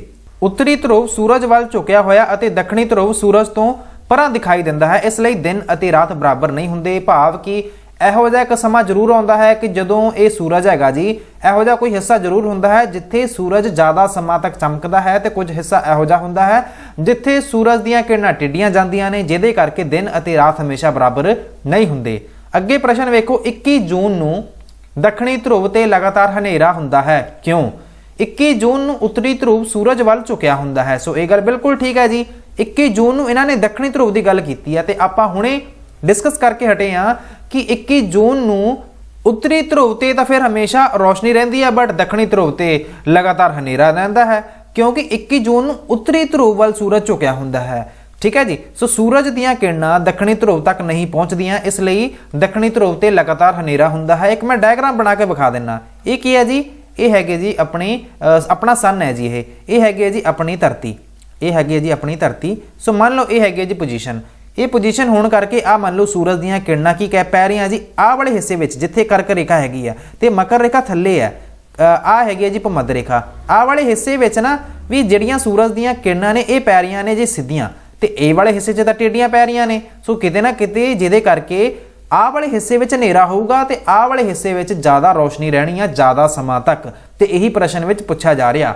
ਅਗਲਾ ਵੇਖੋ ਜੀ, ਸੂਰਜ, ਚੰਨ ਤੇ ਤਾਰੇ ਪ੍ਰਿਥਵੀ ਦੁਆਲੇ ਪੂਰਬ ਤੋਂ ਪੱਛਮ ਵੱਲ ਘੁੰਮਦੇ ਕਿਉਂ ਨਜ਼ਰ ਆਉਂਦੇ ਹੈਗੇ ਆ ਜੀ? ਇਹਦੇ ਬਾਰੇ ਪੁੱਛਿਆ ਜਾ ਰਿਹਾ ਹੈ ਕਿ ਸੂਰਜ, ਚੰਨ ਤੇ ਤਾਰੇ ਪ੍ਰਿਥਵੀ ਦੁਆਲੇ ਪੂਰਬ ਤੋਂ ਪੱਛਮ ਵੱਲ ਕਿਉਂ ਘੁੰਮਦੇ ਨਜ਼ਰ ਆਉਂਦੇ ਆ? ਕਿਉਂਕਿ ਧਰਤੀ ਆਪਣੇ ਧੁਰੀ ਦੁਆਲੇ ਪੱਛਮ ਤੋਂ ਪੂਰਬ ਵੱਲ ਘੁੰਮਦੀ ਹੈ, ਜਿਸ ਲਈ ਸਾਨੂੰ ਸੂਰਜ, ਚੰਨ ਤੇ ਤਾਰੇ ਉਲਟ ਦਿਸ਼ਾ ਵਿੱਚ ਭਾਵ ਪੂਰਬ ਤੋਂ ਪੱਛਮ ਵੱਲ ਘੁੰਮਦੇ ਨਜ਼ਰ ਆਉਂਦੇ ਹੈ। ਸੋ ਇਹ ਗੱਲ ਬਿਲਕੁਲ ਸਹੀ ਲਿਖੀ ਹੋਈ ਹੈ। ਹੁਣ ਆਪਾਂ ਗੱਲ ਕਰਦੇ ਹਾਂ ਜੀ ਲੀਪ ਦੇ ਸਾਲ ਦਾ ਕੀ ਅਰਥ ਹੈ। ਇੱਕ ਆਮ ਸਾਲ ਨਾਲੋਂ ਲੀਪ ਦੇ ਸਾਲ ਵਿੱਚ ਇੱਕ ਦਿਨ ਵੱਧ ਕਿਉਂ ਹੁੰਦਾ ਹੈ? ਧਰਤੀ ਸੂਰਜ ਦੇ ਚਾਰੇ ਪਾਸੇ ਇੱਕ ਚੱਕਰ ਪੂਰਾ ਕਰਨ ਵਿੱਚ 365 ਤੇ 1/4 ਦਿਨ ਦਾ ਸਮਾਂ ਲੈਂਦੀ ਹੈ। ਇਹ ਗੱਲ ਆਪਾਂ ਨੂੰ ਸਾਰਿਆਂ ਨੂੰ ਪਤਾ, ਤੇ ਆਪਾਂ ਹਰ ਸਾਲ ਕੀ ਕਰਦੇ ਆ, ਜਿਹੜਾ 1/4 ਆ ਨਾ ਇਹਨੂੰ ਆਪਾਂ ਇਗਨੋਰ ਕਰਕੇ ਵੱਖਰਾ ਕੱਢ ਦਿੰਨੇ ਆ ਤੇ 4 ਸਾਲਾਂ ਬਾਅਦ ਆਪਾਂ ਇਹਨੂੰ ਇੱਕ ਦਿਨ ਵਿੱਚ ਜੋੜ ਦਿੰਨੇ ਆ। ਵੈਸੇ ਜੇ ਆਪਾਂ ਚਾਹੀਏ ਤੇ ਆਪਾਂ ਇਹਨੂੰ ਨਾ ਵੀ ਜੋੜਿਆ ਕਰੀਏ, ਬਟ ਇਹਦੇ ਨਾਲ ਜਿਹੜਾ ਟਾਈਮ ਹੈਗਾ ਜੀ ਇਹ ਕਾਫੀ ਗੜਬੜ ਹੋ ਜਾਣਾ, ਤੇ ਟਾਈਮ ਦੇ ਗੜਬੜ ਹੋਣ ਦੇ ਨਾਲ ਆਪਾਂ ਨੂੰ ਬਹੁਤ ਸਾਰੀਆਂ ਮੁਸ਼ਕਲਾਂ ਦਾ ਸਾਹਮਣਾ ਕਰਨਾ ਪੈਣਾ ਹੈ, ਜਿਹਦੇ ਕਰਕੇ ਆਪਾਂ 1/4 ਨੂੰ ਕੱਢ ਦਿੰਨੇ ਆ। ਭਾਵ ਕਿ ਜਿਹੜੇ 6 ਘੰਟੇ ਹੁੰਦੇ ਨੇ ਜੀ ਇਹਨਾਂ 6 ਘੰਟਿਆਂ ਨੂੰ ਆਪਾਂ ਬਾਅਦ ਵਿੱਚ ਜੋੜਦੇ ਹੈਗੇ ਆ। ਕਦੋਂ? 4 ਸਾਲਾਂ ਬਾਅਦ। ਤੇ ਲੀਪ ਦਾ ਸਾਲ ਆਪਾਂ ਉਹਨੂੰ ਹੀ ਕਹਿੰਦੇ ਆ, ਜਿਵੇਂ ਕਿ ਇਹ ਜਿਹੜਾ ਲੀਪ ਦਾ ਸਾਲ ਹੈਗਾ ਜੀ ਇਹ ਹਰ 4 ਸਾਲਾਂ ਬਾਅਦ ਆਉਂਦਾ ਹੈ, ਜਿਵੇਂ ਕਿ 2004 ਵਿੱਚ ਆਇਆ ਸੀਗਾ, 2008 ਵਿੱਚ ਆਇਆ ਸੀ। ਸੋ ਇਸੇ ਤਰ੍ਹਾਂ ਹੀ ਤੁਸੀਂ ਗਿਣਤੀ ਕਰਕੇ ਪਤਾ ਕਰ ਸਕਦੇ ਹੋ ਕਿ ਲੀਪ ਦਾ ਸਾਲ ਕਦੋਂ ਆਉਣਾ ਹੈ। ਖਾਲੀ ਥਾਵਾਂ ਨੂੰ ਵੀ ਵੇਖ ਲੈਂਦੇ ਆ, ਖਾਲੀ ਥਾਵਾਂ ਵਿੱਚ ਵੀ ਕਾਫੀ ਜ਼ਿਆਦਾ ਇੰਪੋਰਟੈਂਟ ਪ੍ਰਸ਼ਨ ਪੁੱਛ ਲਏ ਜਾਂਦੇ ਆ। ਸੋ ਪਹਿਲੀ ਖਾਲੀ ਥਾਵਾਂ ਵਿੱਚ ਪੁੱਛਿਆ ਜਾ ਰਿਹਾ ਹੈ ਧਰਤੀ ਦੀ ਜਿਹੜੀ ਦੀ ਦਿਸ਼ਾ ਹੈਗੀ ਹੈ, ਧਰਤੀ ਕਿੱਥੋਂ ਤੋਂ ਲੈ ਕੇ ਕਿੱਥੇ ਤੱਕ ਘੁੰਮਦੀ ਹੈਗੀ ਹੈ ਜੀ? ਧਰਤੀ ਪੱਛਮ ਦਿਸ਼ਾ ਤੋਂ ਪੂਰਬ ਵੱਲ ਨੂੰ ਘੁੰਮਦੀ ਹੈਗੀ ਹੈ। ਧੁਰਾ ਕੀ ਹੈ ਜੀ? ਧੁਰਾ ਇੱਕ ਕਲਪਿਤ ਕਿੱਲੀ ਹੈ ਜਿਸ ਦੁਆਲੇ ਧਰਤੀ ਘੁੰਮਦੀ ਹੈ। ਕਲਪਿਤ ਕਿੱਲੀ ਭਾਵ ਇਮੈਜਿਨਰੀ ਇੱਕ ਲਾਈਨ ਹੈਗੀ ਹੈ, ਇਮੈਜਿਨਰੀ ਐਕਸਿਸ ਹੈਗਾ ਜੀ, ਜਿਹੜਾ ਕਿ ਆਪਾਂ ਨੂੰ ਵਿਖਦਾ ਨਹੀਂ ਹੈਗਾ, ਬਟ ਇਹ ਐਕਚੁਅਲ ਵਿੱਚ ਉੱਥੇ ਹੁੰਦਾ ਵੀ ਨਹੀਂ ਹੈ। ਆਪਾਂ ਜਸਟ ਇਮੈਜਿਨਰੀ ਲਾਈਨ ਬਣਾਈ ਹੋਈ ਹੈ, ਇੱਕ ਇਮੈਜਿਨਰੀ ਐਕਸਿਸ ਹੈਗਾ ਜੀ, ਧੁਰਾ ਆਪਾਂ ਉਹਨੂੰ ਹੀ ਕਹਿੰਦੇ ਆ। ਅੱਗੇ ਵੇਖੋ, ਧਰਤੀ ਜਿਸ ਪੱਥ ਰਾਹੀਂ ਸੂਰਜ ਦੁਆਲੇ ਚੱਕਰ ਕੱਟਦੀ ਹੈ ਉਸ ਨੂੰ ਆਪਾਂ ਪੱਥ ਰੇਖਾ ਕਹਿੰਦੇ ਆ। ਕੀ ਕਹਿੰਦੇ ਆ ਜੀ? ਪੱਥ ਰੇਖਾ। ਧਰੂਵੀ ਖੇਤਰਾਂ ਵਿੱਚ 6 ਮਹੀਨੇ ਦਾ ਦਿਨ ਅਤੇ 6 ਮਹੀਨੇ ਦੀ ਰਾਤ ਹੁੰਦੀ ਹੈ। ਆ ਜਿਹੜਾ ਆਪਣਾ ਮੰਨ ਲਓ ਕਿ ਧਰਤੀ ਹੈਗੀ ਹੈ, ਆ ਜਿਹੜੇ ਖੇਤਰ ਨੇ ਜੀ ਆਪਾਂ ਇਹਨਾਂ ਨੂੰ ਧਰੂਵੀ ਖੇਤਰ ਕਹਿੰਦੇ ਆ। ਤੇ ਇਹਨਾਂ ਖੇਤਰਾਂ ਵਿੱਚ ਨਾ ਜਿਹੜੀਆਂ ਸੂਰਜ ਦੀਆਂ ਕਿਰਨਾਂ ਨੇ, ਜਿਵੇਂ ਆ ਆਪਣਾ ਹੈਗਾ ਜੀ ਸੂਰਜ, ਇੱਥੇ ਤਾਂ ਰੋਸ਼ਨੀ ਬਹੁਤ ਵਧੀਆ ਮਿਲ ਜਾਂਦੀ ਹੈ, ਬਟ ਜਦੋਂ ਆਪਾਂ ਆਹ ਵਾਲੀ ਥਾਂ ਤੇ ਜਦੋਂ ਜਾਂਦੇ ਆ ਨਾ ਤੇ ਇੱਥੇ ਰੋਸ਼ਨੀ ਬਹੁਤ ਘੱਟ ਜਾਂਦੀ ਆ। ਸੋ ਇਹਦੇ ਦੇ ਵਿੱਚ ਨਾ ਤੁਹਾਨੂੰ ਜਿਵੇਂ ਮੰਨ ਲਓ ਜਦੋਂ ਸੂਰਜ ਦੀ ਜਿਹੜੀ ਪੋਜੀਸ਼ਨ ਹੈਗੀ ਸੀ ਇਸ ਆਹ ਵਾਲੇ ਹਿੱਸੇ ਵਿੱਚ ਜ਼ਿਆਦਾ ਰੋਸ਼ਨੀ ਪੈ ਰਹੀ ਹੈ ਤੇ ਆਹ ਵਾਲੇ ਹਿੱਸੇ ਵਿੱਚ 6 ਮਹੀਨੇ ਦਾ ਦਿਨ ਹੋਣਾ ਆ, ਬਟ ਇੱਥੇ 6 ਮਹੀਨੇ ਰਾਤ ਹੋਣੀ ਆ। ਇਹੀ ਸੇਮ ਕੰਡੀਸ਼ਨ ਜਦੋਂ ਇੱਧਰ ਹੁੰਦੀ ਹੈ, ਜਦੋਂ ਸੂਰਜ ਦੀਆਂ ਕਿਰਨਾਂ ਇੱਧਰ ਜ਼ਿਆਦਾ ਪੈਂਦੀਆਂ ਨੇ ਤੇ ਇੱਧਰ ਤੁਹਾਨੂੰ ਕੀ ਕਹਿ ਸਕਦੇ ਆ, ਇੱਧਰ ਤੁਹਾਨੂੰ ਹਨੇਰਾ ਵੇਖਣ ਨੂੰ ਮਿਲਦਾ ਹੈ। ਸੋ ਇਹ ਗੱਲ ਤੁਸੀਂ ਸਮਝ ਗਏ ਹੋਣੇ ਆ। ਤੇ ਇਸ ਦੇ ਨਾਲ ਹੀ ਆਪਾਂ ਚੱਲਦੇ ਆ ਅਗਲੇ ਪਾਠ ਦੇ ਉੱਤੇ। ਇਸ ਪਾਠ ਦਾ ਨਾਮ ਹੈ ਜੀ ਗਲੋਬ ਧਰਤੀ ਦਾ ਮਾਡਲ। ਗਲੋਬ ਧਰਤੀ ਦਾ ਮਾਡਲ, ਗਲੋਬ ਹੁੰਦਾ ਕੀ ਹੈ ਜੀ ਤੇ ਆਪਾਂ ਨੂੰ ਗਲੋਬ ਦੀ ਲੋੜ ਹੈ ਵੀ ਕਿਉਂ? ਗਲੋਬ ਨੂੰ ਧਰਤੀ ਦਾ ਮਾਡਲ ਕਿਉਂ ਕਿਹਾ ਜਾਂਦਾ ਹੈ? ਗਲੋਬ ਵਿੱਚ ਧਰਤੀ ਦੀ ਤਰ੍ਹਾਂ ਹੀ ਮਹਾਦੀਪ, ਮਹਾਸਾਗਰ, ਦਿਸ਼ਾਵਾਂ ਆਦि ਠੀਕ ਰੂਪ ਵਿੱਚ ਦਿਖਾਈਆਂ ਹੁੰਦੀਆਂ ਹਨ ਅਤੇ ਧਰਤੀ ਦੀ ਤਰ੍ਹਾਂ ਹੀ ਗੋਲ ਹੁੰਦਾ ਹੈ। ਇਸ ਲਈ ਗਲੋਬ ਨੂੰ ਧਰਤੀ ਦਾ ਮਾਡਲ ਕਿਹਾ ਜਾਂਦਾ ਹੈ। ਜੇਕਰ ਆਪਾਂ ਬੱਚਿਆਂ ਨੂੰ ਦੱਸਣਾ ਹੋਊਗਾ ਕਿ ਦੱਸੋ ਬੇਟਾ ਗਲੋਬ ਕੀ ਹੈ, ਤੇ ਆਪਾਂ ਕਿਵੇਂ ਦੱਸਾਂਗੇ? ਜੇਕਰ ਆਪਾਂ ਗਲੋਬ ਰੱਖਿਆ ਹੋਊਗਾ ਤੇ ਆਪਾਂ ਗਲੋਬ ਦੇ ਥਰੂ ਦੱਸ ਦਿੰਨੇ ਆ ਕਿ ਬੇਟਾ ਤੁਹਾਡੀ ਧਰਤੀ ਕੁਝ ਇਸ ਤਰ੍ਹਾਂ ਦੀ ਬਣੀ ਹੋਈ ਹੈ। ਇਹ ਤੁਹਾਡੇ ਸਾਹਮਣੇ ਇੱਕ ਗਲੋਬ ਦੀ ਫੋਟੋ ਵੀ ਵਿਖ ਰਹੀ ਹੈ, ਤੁਸੀਂ ਵੇਖ ਰਹੇ ਹੋ ਨਾ, ਇੱਕ ਐਕਸਿਸ ਬਣਿਆ ਹੋਇਆ। ਆ ਐਕਸਿਸ ਜਿਹੜਾ ਬਣਿਆ ਹੋਇਆ ਇਹਨੂੰ ਹੀ ਆਪਾਂ ਕੀ ਕਹਿ ਰਹੇ ਸੀਗੇ, ਇਹਦੀ ਆਪਾਂ ਹੁਣ ਗੱਲ ਕਰਕੇ ਆਏ ਸੀਗੇ ਕਿ 66 ਡਿਗਰੀ ਤੇ ਜਿਹੜੀ ਆਪਣੀ ਧਰਤੀ ਹੈਗੀ ਹੈ ਜੀ ਉਹ ਝੁਕੀ ਹੋਈ ਹੈ, ਜਿਹਦੇ ਕਰਕੇ ਤੁਹਾਨੂੰ ਰੁੱਤਾਂ ਵਿੱਚ ਤਬਦੀਲੀ ਵੇਖਣ ਨੂੰ ਮਿਲਦੀ ਹੈ। ਸੋ ਇਹਨੂੰ ਆਪਾਂ ਕਹਿੰਦੇ ਆ ਜੀ ਗਲੋਬ। ਐਂਡ ਗਲੋਬ ਧਰਤੀ ਨੂੰ ਰਿਪਰੈਜ਼ੈਂਟ ਕਰਦਾ ਹੈਗਾ ਜੀ, ਇੱਕ ਮਾਡਲ ਹੈ। ਅੱਗੇ ਪ੍ਰਸ਼ਨ ਵੇਖੋ, ਗਲੋਬ ਦੇ ਉੱਪਰਲੇ ਤੇ ਹੇਠਲੇ ਚਪਟੇ ਜਿਹੇ ਸਿਰਿਆਂ ਨੂੰ ਕੀ ਨਾਂ ਦਿੱਤੇ ਜਾਂਦੇ ਹਨ? ਜਿਹੜੇ ਆ ਚਪਟੇ ਜਿਹੜੇ ਹਿੱਸੇ ਹੁੰਦੇ ਆ ਆਪਾਂ ਇਹਨਾਂ ਨੂੰ ਕੀ ਨਾਮ ਦਿੰਨੇ ਆ? ਗਲੋਬ ਦੇ ਉੱਤਰੀ ਪੇਚ ਤੇ ਸਿਰੇ ਨੂੰ ਉੱਤਰੀ ਧਰੁਵ ਕਹਿੰਦੇ ਆ। ਆਪਾਂ ਇਹਨੂੰ ਕੀ ਕਹਿੰਦੇ ਆ ਜੀ? ਇਹਨੂੰ ਆਪਾਂ ਉੱਤਰੀ ਧਰੁਵ ਕਹਿੰਦੇ ਆ, ਜਿਹੜਾ ਕਿ ਮੈਂ ਡਾਰਕ ਕਰ ਰਿਹਾ। ਉੱਤਰੀ ਧਰੁਵ ਭਾਵ ਨਾਰਥ ਪੋਲ ਦਾ ਨਾਮ ਦਿੰਨੇ ਆ। ਤੇ ਇਹ ਜਿਹੜਾ ਹਿੱਸਾ ਹੈਗਾ ਜੀ ਇਹਨੂੰ ਆਪਾਂ ਦੱਖਣੀ ਪੇਚ ਨੂੰ ਆਪਾਂ ਦੱਖਣੀ ਪੇਚ ਦੇ ਸਿਰੇ ਨੂੰ ਆਪਾਂ ਦੱਖਣੀ ਧਰੁਵ ਭਾਵ ਕਿ ਸਦਰਨ ਪੋਲ ਆਪਾਂ ਕਹਿੰਦੇ ਆ ਜੀ। ਅੱਗੇ ਵੇਖੋ, ਦੋਨਾਂ ਧਰੁਵਾਂ ਨੂੰ ਮਿਲਾਉਣ ਵਾਲੀਆਂ ਅਰਧ ਗੋਲਾਕਾਰ ਰੇਖਾਵਾਂ ਕਿਸ ਨਾਮ ਨਾਲ ਜਾਣੀਆਂ ਜਾਂਦੀਆਂ ਹਨ? ਇੱਥੇ ਮੈਂ ਇੱਕ ਡਾਇਗਰਾਮ ਬਣਾ ਦਿੰਨਾ। ਆਹ ਵੇਖੋ ਜੀ, ਜਿਵੇਂ ਇਹ ਮੰਨ ਲਓ ਆਪਣਾ ਹੈਗਾ ਜੀ, ਆਪਣੀ ਹੈਗੀ ਆ ਧਰਤੀ। ਸੋ ਇੱਥੇ ਕੀ ਸੀ ਜੀ? ਇੱਥੇ ਸੀਗਾ ਜੀ ਤੁਹਾਡਾ ਉੱਤਰੀ ਧਰੁਵ, ਇੱਥੇ ਸੀਗਾ ਜੀ ਦੱਖਣੀ ਧਰੁਵ। ਸੋ ਆਹ ਕੁਝ ਰੇਖਾਵਾਂ ਕੁਝ ਇਸ ਤਰ੍ਹਾਂ ਦੀਆਂ ਹੁੰਦੀਆਂ ਨੇ। ਇਹ ਰੇਖਾਵਾਂ ਤੁਸੀਂ ਵੇਖੀਆਂ ਹੋਣਗੀਆਂ ਜੀ। ਸੋ ਜਿਹੜੀਆਂ ਰੇਖਾਵਾਂ ਇਹਨਾਂ ਉੱਤਰੀ ਧਰੁਵ ਨੂੰ ਦੱਖਣੀ ਧਰੁਵ ਨਾਲ ਮਿਲਾਉਂਦੀਆਂ ਨੇ, ਆਪਾਂ ਉਹਨਾਂ ਨੂੰ ਦੇਸ਼ਾਂਤਰ ਰੇਖਾਵਾਂ ਦਾ ਨਾਮ ਦਿੰਨੇ ਆ। ਕੀ ਨਾਮ ਦਿੰਨੇ ਆ ਜੀ? ਆਪਾਂ ਇਹਨਾਂ ਨੂੰ ਦੇਸ਼ਾਂਤਰ ਰੇਖਾਵਾਂ ਜਾਂ ਫਿਰ ਆਪਾਂ ਇਹਨਾਂ ਨੂੰ ਲੌਂਗੀਟਿਊਡ ਅੰਗਰੇਜ਼ੀ ਵਿੱਚ ਨਾਮ ਦਿੰਨੇ ਆ। ਗੋਲਾ ਅਰਧ ਦਾ ਕੀ ਅਰਥ ਹੈ? ਉਸ ਰੇਖਾ ਦਾ ਨਾਂ ਦੱਸੋ ਜਿਹੜੀ ਧਰਤੀ ਨੂੰ ਦੋ ਹਿੱਸਿਆਂ ਵਿੱਚ ਵੰਡਦੀ ਹੈ। ਗੋਲਾ ਅਰਧ ਦੀ ਇੱਥੇ ਇਹਨਾਂ ਨੇ ਗੱਲ ਕੀਤੀ ਹੈ ਤੇ ਉਸ ਰੇਖਾ ਦੀ ਵੀ ਇਹਨਾਂ ਨੇ ਗੱਲ ਪੁੱਛੀ ਹੈ ਕਿ ਉਸ ਰੇਖਾ ਦਾ ਤੁਸੀਂ ਨਾਮ ਦੱਸਣਾ ਹੈ ਕਿ ਜਿਹੜੀ ਕਿ ਧਰਤੀ ਨੂੰ ਦੋ ਹਿੱਸਿਆਂ ਵਿੱਚ ਅਲੱਗ ਭਾਗਾਂ ਵਿੱਚ ਵੰਡਦੀ ਹੈ। ਧਰਤ ਗੋਲੇ ਦੇ ਅੱਧੇ ਭਾਗ ਨੂੰ ਗੋਲਾ ਅਰਧ ਕਹਿੰਦੇ ਹਨ। ਭੂਮੱਧ ਰੇਖਾ ਧਰਤੀ ਨੂੰ ਦੋ ਸਮਾਨ ਭਾਗਾਂ ਵਿੱਚ ਵੰਡਦੀ ਹੈ। ਸੋ ਮੈਂ ਤੁਹਾਡੇ ਸਾਹਮਣੇ ਇੱਕ ਛੋਟੀ ਜਿਹੀ ਪਿਕਚਰ ਬਣਾਈ ਹੋਈ ਹੈ। ਸੋ ਇਹਦੇ ਵਿੱਚ ਵਾਲੀ ਜਿਹੜੀ ਲਾਈਨ ਹੈ, ਹਾਲਾਂਕਿ ਇਹ ਲਾਈਨ ਕਿਸੇ ਨੂੰ ਵਿਖਦੀ ਨਹੀਂ ਹੈ, ਇਹ ਸਾਰੀਆਂ ਲਾਈਨਸ ਇਮੇਜਿਨਰੀ ਹੁੰਦੀਆਂ ਨੇ। ਦੇਸ਼ਾਂਤਰ ਵਿੱਚ ਵੀ ਆਪਾਂ ਵੇਖਿਆ ਸੀਗਾ, ਇਹ ਸਾਰੀਆਂ ਹੀ ਲਾਈਨਸ ਕੀ ਹੈਗੀਆਂ ਨੇ ਜੀ? ਇਹ ਸਾਰੀਆਂ ਹੀ ਲਾਈਨਸ ਇਮੇਜਿਨਰੀ ਨੇ। ਸੋ ਇਹ ਆਪਣੀ ਧਰਤੀ ਦੇ ਵਿੱਚ ਇਹਦੇ ਵਿਚਾਲਿਓਂ ਦੀ ਇੱਕ ਲਾਈਨ ਜਾਂਦੀ ਹੈ। ਆਪਾਂ ਇਸ ਲਾਈਨ ਨੂੰ ਆਪਾਂ ਕੀ ਕਹਿੰਦੇ ਆ ਜੀ? ਆਪਾਂ ਇਸ ਲਾਈਨ ਨੂੰ ਭੂਮੱਧ ਰੇਖਾ ਜਾਂ ਫਿਰ ਇਕੁਏਟਰ ਦਾ ਨਾਮ ਦਿੰਨੇ ਆ। ਐਂਡ ਇਸ ਇਕੁਏਟਰ ਦੇ ਵਿੱਚ ਇਹਦੇ ਨਾਰਥ ਵਿੱਚ ਆਹ ਵਾਲੀ ਜਿਹੜੀ ਰੇਖਾ ਹੈਗੀ ਆ, ਇਹਨੂੰ ਆਪਾਂ ਨਾਰਥ ਪੋਲ ਦਾ ਨਾਮ ਦਿੰਨੇ ਆ, ਜਾਂ ਫਿਰ ਇਹਨੂੰ ਆਪਾਂ ਨਾਰਥਨ ਗੋਲਾ ਅਰਧ ਦਾ ਨਾਮ ਦਿੰਨੇ ਆ, ਨਾਰਥਰਨ ਹੈਮੀਸਫੇਅਰ। ਤੇ ਆਹ ਵਾਲਾ ਜਿਹੜਾ ਹਿੱਸਾ ਹੈਗਾ ਜੀ ਇਹਨੂੰ ਆਪਾਂ ਸਦਰਨ ਹੈਮੀਸਫੇਅਰ ਦਾ ਨਾਮ ਦਿੰਨੇ ਆ। ਕਿਹਦਾ ਨਾਮ ਦਿੰਨੇ ਆ ਜੀ? ਸਦਰਨ ਹੈਮੀਸਫੇਅਰ ਦਾ ਨਾਮ ਦਿੰਨੇ ਆ। ਤੇ ਪ੍ਰਸ਼ਨ ਵਿੱਚ ਵੀ ਤਾਂ ਇਹੀ ਪੁੱਛਿਆ ਗਿਆ, ਧਰਤੀ ਗੋਲੇ ਦੇ ਅੱਧੇ ਭਾਗ ਨੂੰ ਗੋਲਾ ਅਰਧ ਕਹਿੰਦੇ ਆ। ਆਹ ਵਾਲਾ ਜਿਹੜਾ ਅੱਧਾ ਭਾਗ ਹੋ ਗਿਆ ਜਿਹਨੂੰ ਆਪਾਂ ਗੋਲਾ ਅਰਧ ਕਹਿੰਦੇ ਆ ਜੀ, ਭੂਮੱਧ ਰੇਖਾ ਇਹਨਾਂ ਦੋਨਾਂ ਭਾਗਾਂ ਨੂੰ ਸਮਾਨ ਭਾਗਾਂ ਵਿੱਚ ਵੰਡਦੀ ਹੈ। ਪੰਜਵਾਂ ਪ੍ਰਸ਼ਨ ਹੈ ਜੀ, ਮੁੱਖ ਮਧਿਆਨ ਰੇਖਾ ਕਿਸ ਨੂੰ ਆਖਦੇ ਹਨ ਅਤੇ ਇਹ ਕਿੱਥੋਂ ਲੰਘਦੀ ਹੈ? 0 ਡਿਗਰੀ ਦੇਸ਼ਾਂਤਰ ਨੂੰ ਮੁੱਖ ਮਧਿਆਨ ਰੇਖਾ ਆਖਦੇ ਹਨ। ਇਹ ਇੰਗਲੈਂਡ ਦੇ ਗ੍ਰੀਨਵਿਚ ਨਾਂ ਦੇ ਸਥਾਨ ਤੋਂ ਲੰਘਦੀ ਹੈ। ਮੈਂ ਇੱਕ ਹੋਰ ਡਾਇਗਰਾਮ ਬਣਾ ਦਿੰਨਾ ਜੀ, ਜਿਵੇਂ ਕਿ ਇਹ ਹੈ ਜੀ ਆਪਣੀ ਧਰਤੀ, ਇਹਦੇ ਵਿਚਕਾਰ ਦੀ ਇੱਕ ਲਾਈਨ ਹੋ ਕੇ ਜਾਂਦੀ ਹੈ। ਇਹ ਜਿਹੜੀ ਲਾਈਨ ਹੋ ਕੇ ਜਾਂਦੀ ਹੈ ਨਾ, ਮਤਲਬ ਆਪਾਂ ਟਾਈਮ ਦਾ ਜਿਹੜਾ ਮੈਜ਼ਰ ਹੈਗਾ ਜੀ ਆਪਾਂ ਇੱਥੋਂ ਹੀ ਕਰਦੇ ਹੁੰਨੇ ਆ। ਸੋ ਇਹ ਜਿਹੜੀ 0 ਡਿਗਰੀ ਜਿਹੜੀ ਹੈਗੀ ਹੈ, 0 ਡਿਗਰੀ ਦੇਸ਼ਾਂਤਰ ਹੈਗੀ ਹੈ, ਨਾਲੇ ਇਹ ਲੌਂਗੀਟਿਊਡ ਹੈ। ਮੈਂ ਹੁਣੇ ਤੁਹਾਨੂੰ ਦੱਸ ਕੇ ਵੀ ਹਟਿਆ ਸੀਗਾ ਦੇਸ਼ਾਂਤਰ ਰੇਖਾਵਾਂ ਕਿਹੜੀਆਂ ਹੁੰਦੀਆਂ ਨੇ। ਸੋ ਇਹਦੇ ਦੀ ਜਿਹੜੀ ਵਿੱਚੋਂ ਦੀ ਜਿਹੜੀ ਲਾਈਨ ਲੰਘ ਕੇ ਜਾ ਰਹੀ ਹੈ, ਇਹਨੂੰ ਆਪਾਂ ਮੁੱਖ ਮਧਿਆਨ ਕਹਿੰਦੇ ਆ, ਪ੍ਰਾਈਮ ਮੈਰੀਡੀਅਨ ਲਾਈਨ ਕਹਿੰਦੇ ਆ। ਤੇ ਇਹ ਇੰਗਲੈਂਡ ਦੇ ਗ੍ਰੀਨਵਿਚ ਨਾਂ ਦੇ ਸਥਾਨ ਤੋਂ ਲੰਘਦੀ ਹੈ। ਅਗਲਾ ਪ੍ਰਸ਼ਨ ਵੇਖੋ ਜੀ, ਧਰਤੀ ਜਾਂ ਗਲੋਬ ਨੂੰ ਕਿੰਨੇ ਦੇਸ਼ਾਂਤਰਾਂ ਵਿੱਚ ਵੰਡਿਆ ਗਿਆ ਹੈ? ਸੋ ਇੱਥੇ ਇਹਨਾਂ ਨੇ ਗੱਲ ਕੀਤੀ ਹੈ ਜੀ ਕਿ ਧਰਤੀ ਜਾਂ ਗਲੋਬ ਨੂੰ ਆਹ ਵਾਲੀਆਂ ਜਿਹੜੀਆਂ ਰੇਖਾਵਾਂ ਨੇ ਇਹ ਹੈਗੀਆਂ ਸੀ ਜੀ ਦੇਸ਼ਾਂਤਰ ਰੇਖਾਵਾਂ। ਠੀਕ ਹੈ ਜੀ, ਇਹ ਕੀ ਹੈਗੀਆਂ ਸੀ? ਇਹ ਦੇਸ਼ਾਂਤਰ ਰੇਖਾਵਾਂ ਸੀ। ਤੇ ਇਹਨੂੰ ਕਿੰਨੇ ਦੇਸ਼ਾਂਤਰ ਵਿੱਚ ਵੰਡਿਆ ਗਿਆ ਹੈ? ਸੋ ਇਹ ਵੰਡਿਆ ਗਿਆ ਹੈ ਜੀ 360 ਦੇਸ਼ਾਂਤਰਾਂ ਵਿੱਚ। ਕਿੰਨੇ ਦੇਸ਼ਾਂਤਰਾਂ ਵਿੱਚ ਜੀ? 360 ਦੇਸ਼ਾਂਤਰਾਂ ਵਿੱਚ। ਗਲੋਬ ਦਾ ਸਭ ਤੋਂ ਵੱਡਾ ਚੱਕਰ ਕਿਹੜਾ ਹੈ ਤੇ ਉਸ ਦਾ ਨਾਮ ਦੱਸੋ। ਗਲੋਬ ਦਾ ਸਭ ਤੋਂ ਵੱਡਾ ਚੱਕਰ ਕਿਹੜਾ ਹੈ ਤੇ ਉਸ ਦਾ ਨਾਮ ਦੱਸੋ।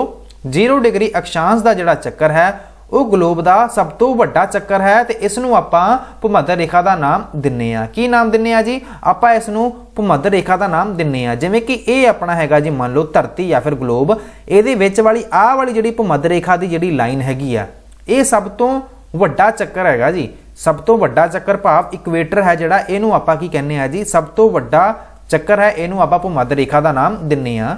ਅਗਲਾ ਪ੍ਰਸ਼ਨ ਹੈ ਜੀ ਕਿ ਅਕਸ਼ਾਂਸ਼ ਰੇਖਾਵਾਂ ਅਤੇ ਦੇਸ਼ਾਂਤਰ ਰੇਖਾਵਾਂ ਵਿੱਚ ਅੰਤਰ ਦੱਸੋ।